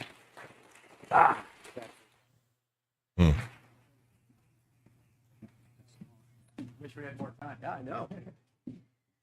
Thank you, guys. All right. The next panel is on something we all care about, and certainly something President Trump cares about, if you've What? heard him talk about it, and that's keeping the crypto capital of the world here in the U.S., making it the crypto capital of the world, and also keeping it the crypto capital of the world. And that's a mission that these Well, I next think this two weekend's gentlemen gonna have be been on from the a big legislative run-up. side for quite some time. I just think we're getting a little bit of a Chairman correction of the here Senate on Banking Wednesday. Committee, Tim Scott, and Chairman of the House Financial let's Services hear Tim Committee, Scott, French Hill, and then have I'll been cut leading it. the charge to Once this next one's point done, I'm probably going to cut it because I got to legislation eat. quickly through Congress. I've been on here 2.5 We've seen lots of hours. movement, particularly on the stablecoin front. And I don't know sure how we'll people probably like give you an Asmund go update on do their it, progress man. there momentarily. So without further ado, please welcome Senator Tim Scott and Congressman French Hill in conversation with Chief Legal and Policy Officer at Input Output, Joel Telpner. I got to get rid of this damn hat. I'm burning up. My big wig.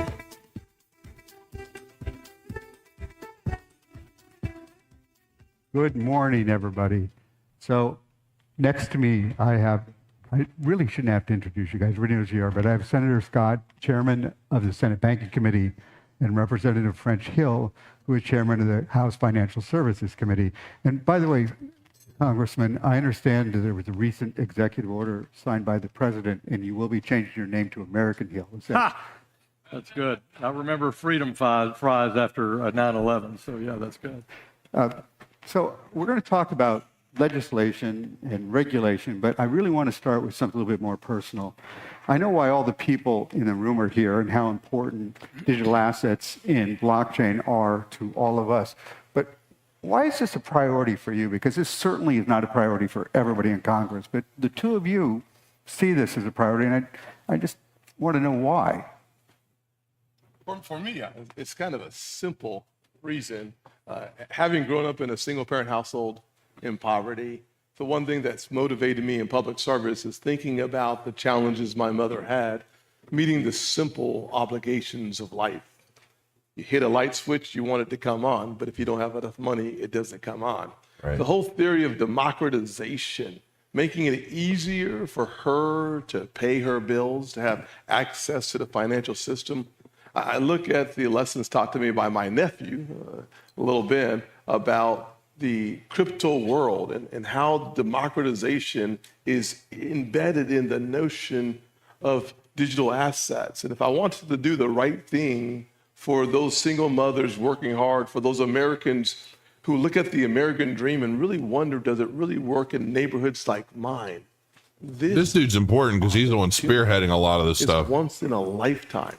And so leaning into it a few years ago because of watching my mother work really hard and having a nephew who's invested heavily and done really well in this business, it really whetted my appetite to take a second look at it and start dabbling in it myself. And I'm Woody Allen? excited about where we are in the alignment, working with French, who is brilliant on all things banking and digital assets, and having the White House leaning in and leading the charge. It's time for us to make sure that innovation happens in America before regulation keeps it out of our country. That's a good start.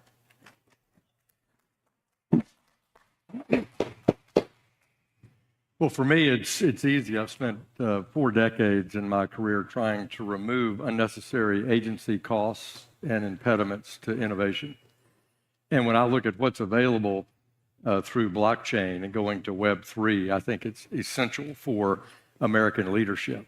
So I share my good friend Chairman Scott's views about the inclusive nature of a payment system that's on a blockchain, and we're going to talk more about that today.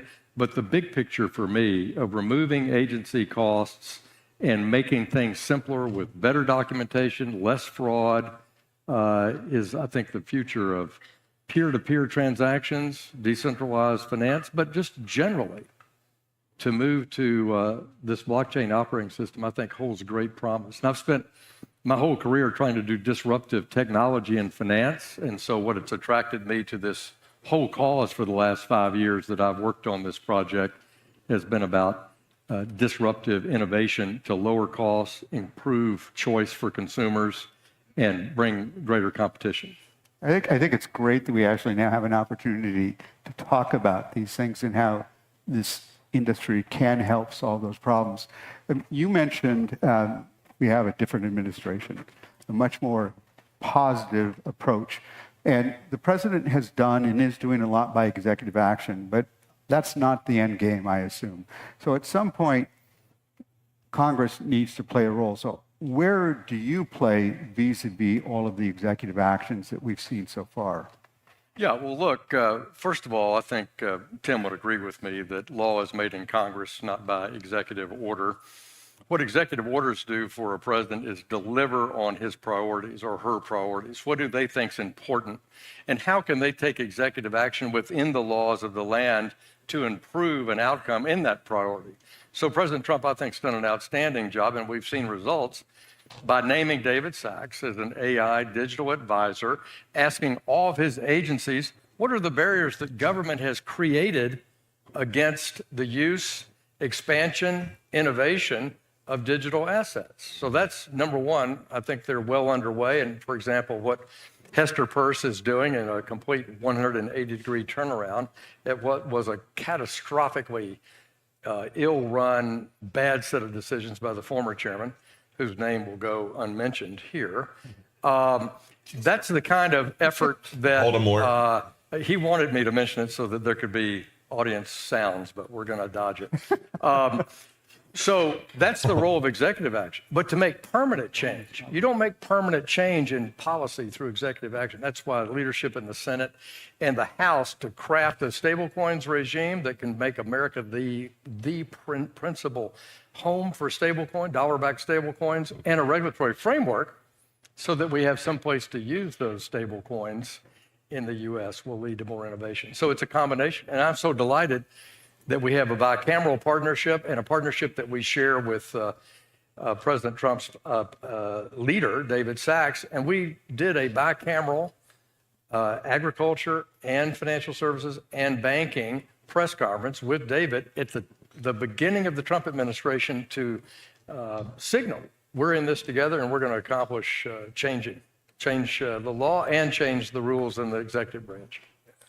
I'll just say that in my estimation, I can't think of anybody who was more opposed to this industry than Gensler at the SEC. He was pathetic. You did mention his name, though. I just pathetic. Thank you. Can I get a boo over here? That's what I do. Yes. You got to set your boos up in the audience. Thank you very much. Audience is on cue. I love it. This is great. Wait, let's think about it from just a real world perspective. People saying that this is a nothing burger. I mean, come on. People sit around for 4 hours watching a stream about a game in development that's not even set to launch 4 years from now. Here today, we're and like this is all them talking about what's happening in real time. It's crazy. It is so critical that we have a president that leads. He doesn't lead from the back. President Trump always leads from the front. It's just who he is. And we thank God that he's our president. But more importantly, he leads where he actually believes that the American people, the blue collar comeback starts with digital assets and a conversation about democratization and eliminating the middleman whenever possible.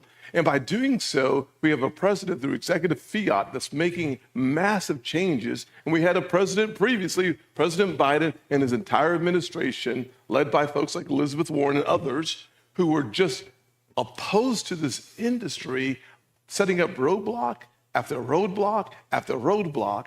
And President Trump comes in and changes it. The question is, how do you eliminate that kind of volatility? Because business needs certainty and predictability.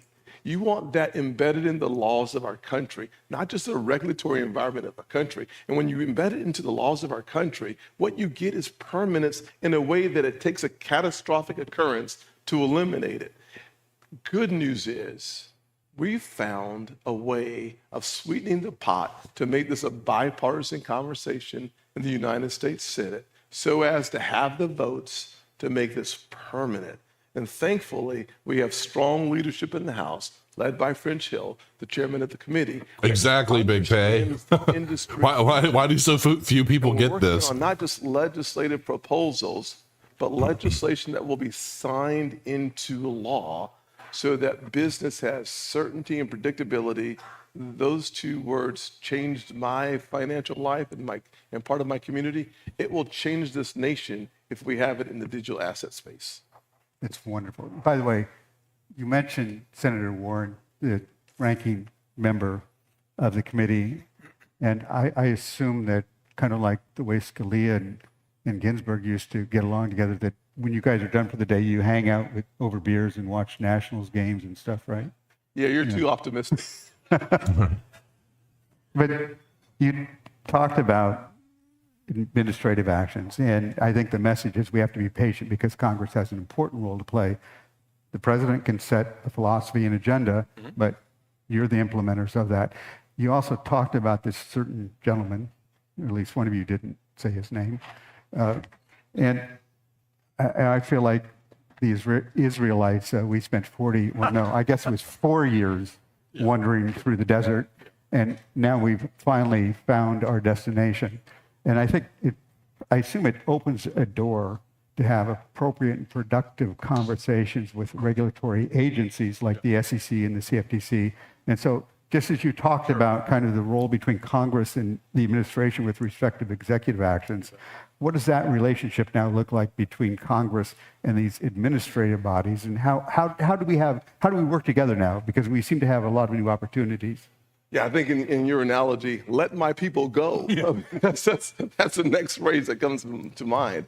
And the way we do that is to make sure that we have a bicameral working Congress. We really need to figure out how to get crypto bipartisan. Coming to the table. Not just politically, but touching gloves. Well, politically and amongst the populace, because the left just there's no daylight. They've been programmed to hate crypto. These actual results. And we need to figure out how to change that. Time. And having the president have you'd think airdrops would be really big with the left, but are in place. He has two major hats. Having, frankly, tomorrow we'll have the SEC's nominee in front of the committee, and Paul is going to be fantastic.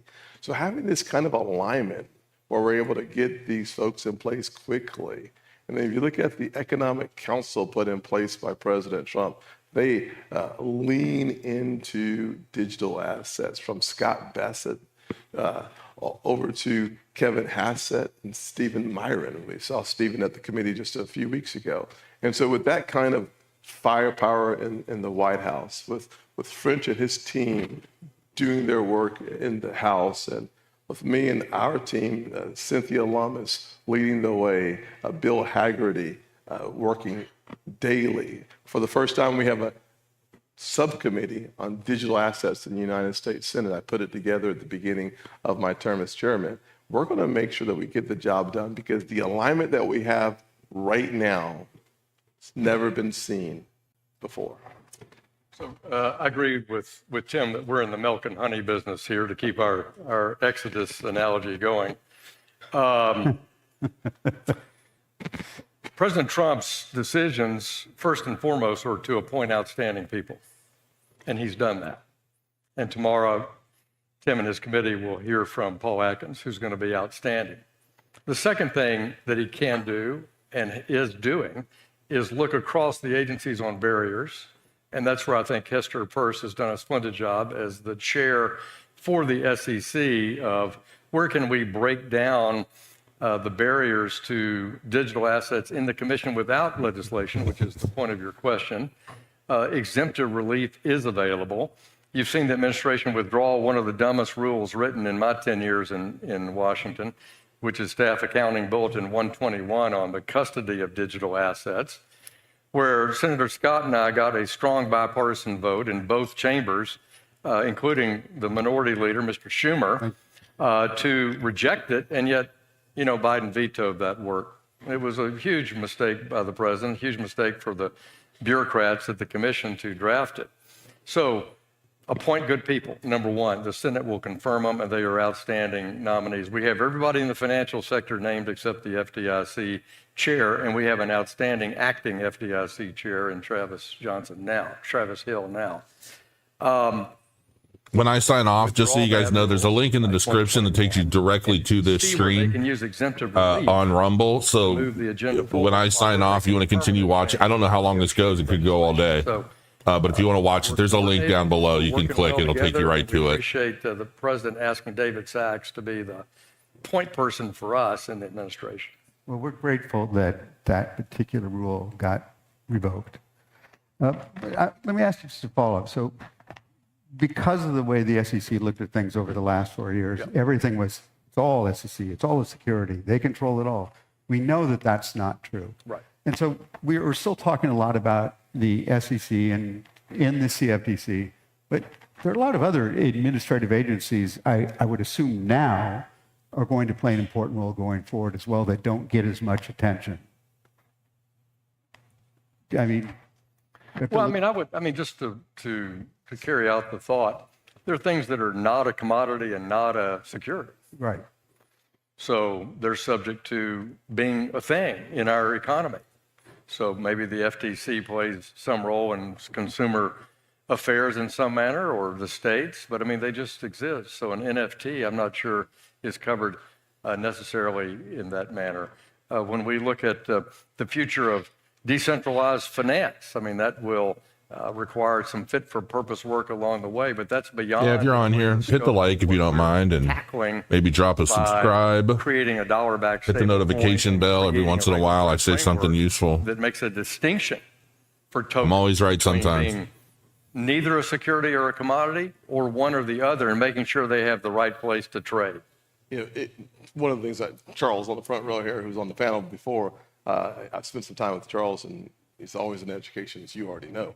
And one of the things we were talking about is that these parallel universe where we have CFTC versus the SEC, we have digital assets, we have digital assets that are securities, and digital assets are seen as commodities or securities. And Charles was like, Tim, there are like a dozen other applications which would include the military and beyond. And so trying to find a way to create a structure that works beyond the two the major categories, I think, is why he asked for a thoughtful approach to market structure that considers more, obviously Cynthia Lummis and her legislation had ancillary assets that allowed for the fork in the road to be decided in a process. I think that for us to contemplate it long term is important, as long as we get to the finish line between now and August.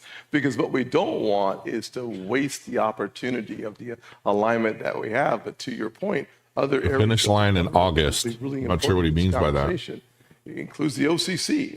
The acting comptroller, Rodney Hood, just affirmed the legislation that I sponsored, the FIRM Act, that said that debanking is based on reputational risk, is being purged from their operating documents so as to allow for the digital asset space to be banked.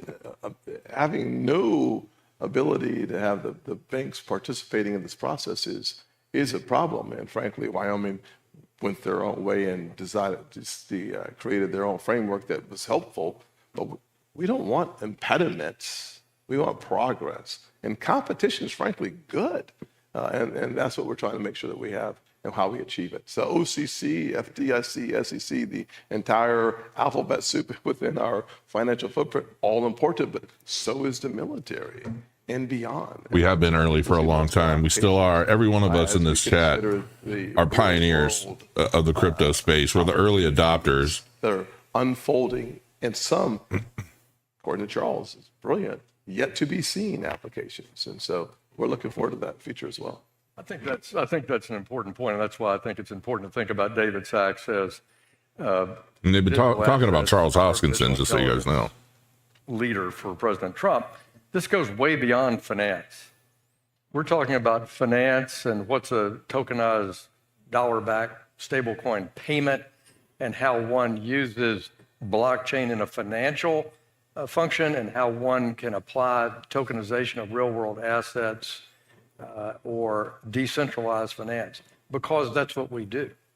But there's a whole world out there that was my opening comment. They're focusing on stable coins to compete with the EU and other countries that are adopting CBDCs, which Trump won't allow. He signed everything already. Lower agency costs. We're taking a different approach to this. Documentations, be able to do programmable work to, I think, benefit both consumers in a military context and in an industrial context. I see it every day. People aren't talking about it because they're afraid of being attacked by some federal regulator.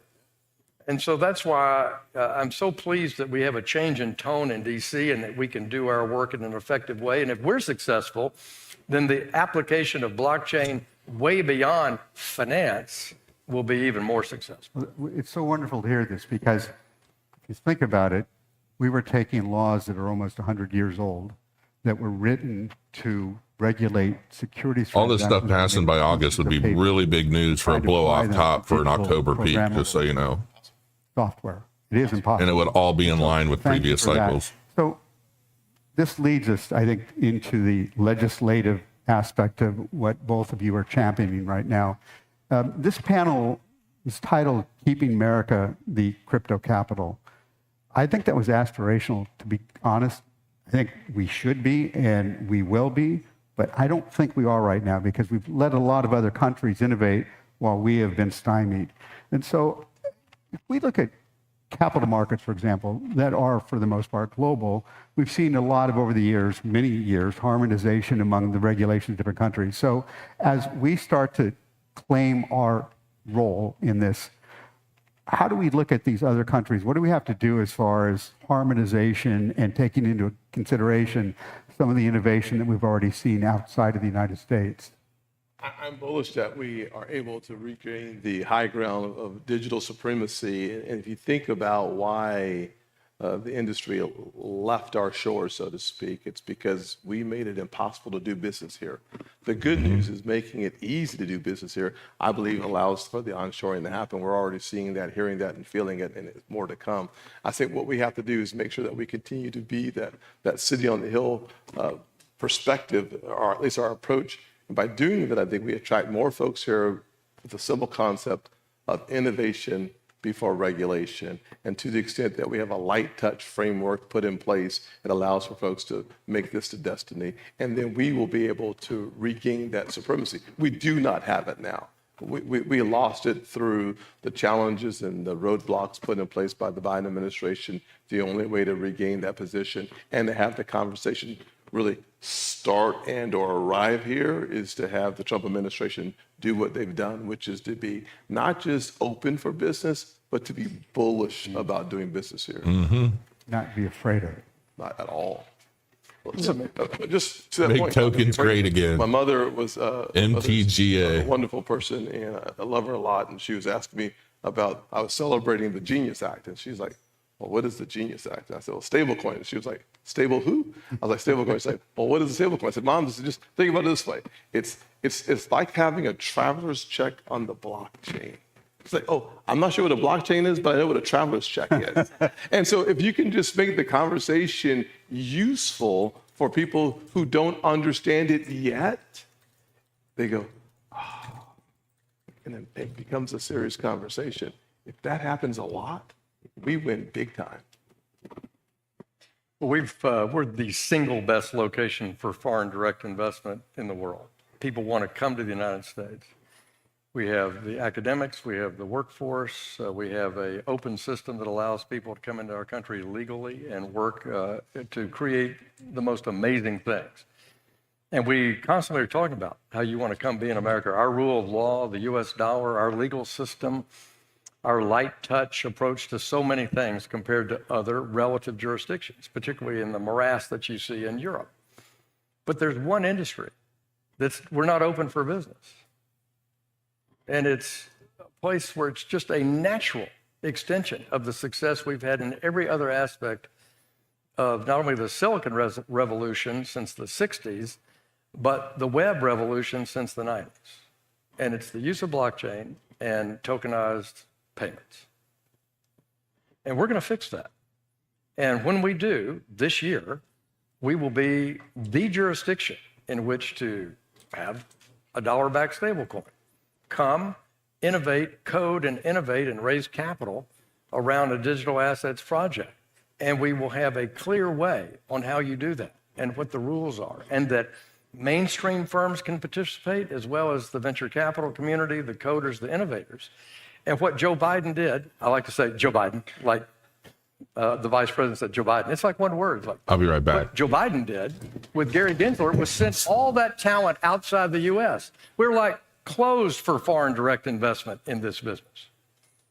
And we're going to change that. And we will once again take our rightful place as we are in the $100 trillion traditional capital markets business, be at position number one in the world. And with the partnership of Donald Trump, Tim Scott, French Hill, our great committee chairs like Brian Stahl, you heard from this morning, Cynthia Loomis, we're going to make this happen. That's fabulous. If people remember one thing that comes out of this panel, it's what you said, we're open for business now. That's wonderful. We heard from Congressman Siles this morning on the Genius Act and the Stable Act, and you two are playing incredibly important roles in that. But because we're almost out of time, I'm actually going to skip over that, if I may, and talk about market structure, because I think I'd love to hear from both of you. Where are we going next? We know the importance of starting with clarity for stablecoins, because again, that creates opportunity for payments, for cross-border financial activities. But where are we going next? So talk a little bit about Market Structure Act and kind of what you see and want to see happening for the rest of the year. Let me spend 10 seconds and then flip it to the chairman. Last year, we had a market structure bill, bipartisan, with strong Republican leadership, but it was bipartisan leadership, called Fit for Purpose, 21st Century Act. We called it Fit 21. We got 71 Democratic votes on the House floor there. Clearly bipartisan. We've taken in technical assistance on that. We're going to publish here in the next few days, a revision to that draft and have a couple of hearings around it. But to have a place to use a stable coin, you got to have a regulatory framework. So we're going to do that work, and we're going to work with Senator Loomis in the Senate, John Bozeman in the Ag Committee, Senator Scott to bring that to reality this year as well. Last word for me on market structure.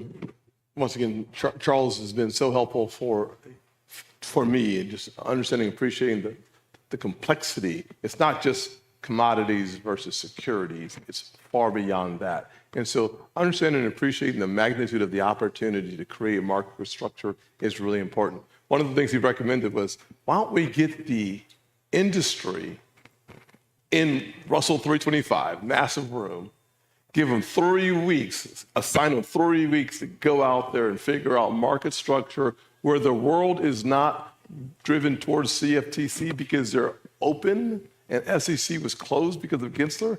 Let's make sure we understand the new terrain and give the industry an opportunity to weigh in with a world that is fair versus one that was consistently unfair. Okay, so that's an invitation for everybody in this audience to participate. Please call Charles. His cell phone number is 100. I don't care. No. But if I may be so bold, on behalf of the audience, I really want to thank both of you for your amazing leadership role and how you are working to make this country the crypto capital of the world. So thank you Thank you all much. very much. Appreciate that. All right, guys, I'm going to cut it here. Hit the link in the description if you want to go over to Rumble and watch the rest of this. And thanks for joining me, folks.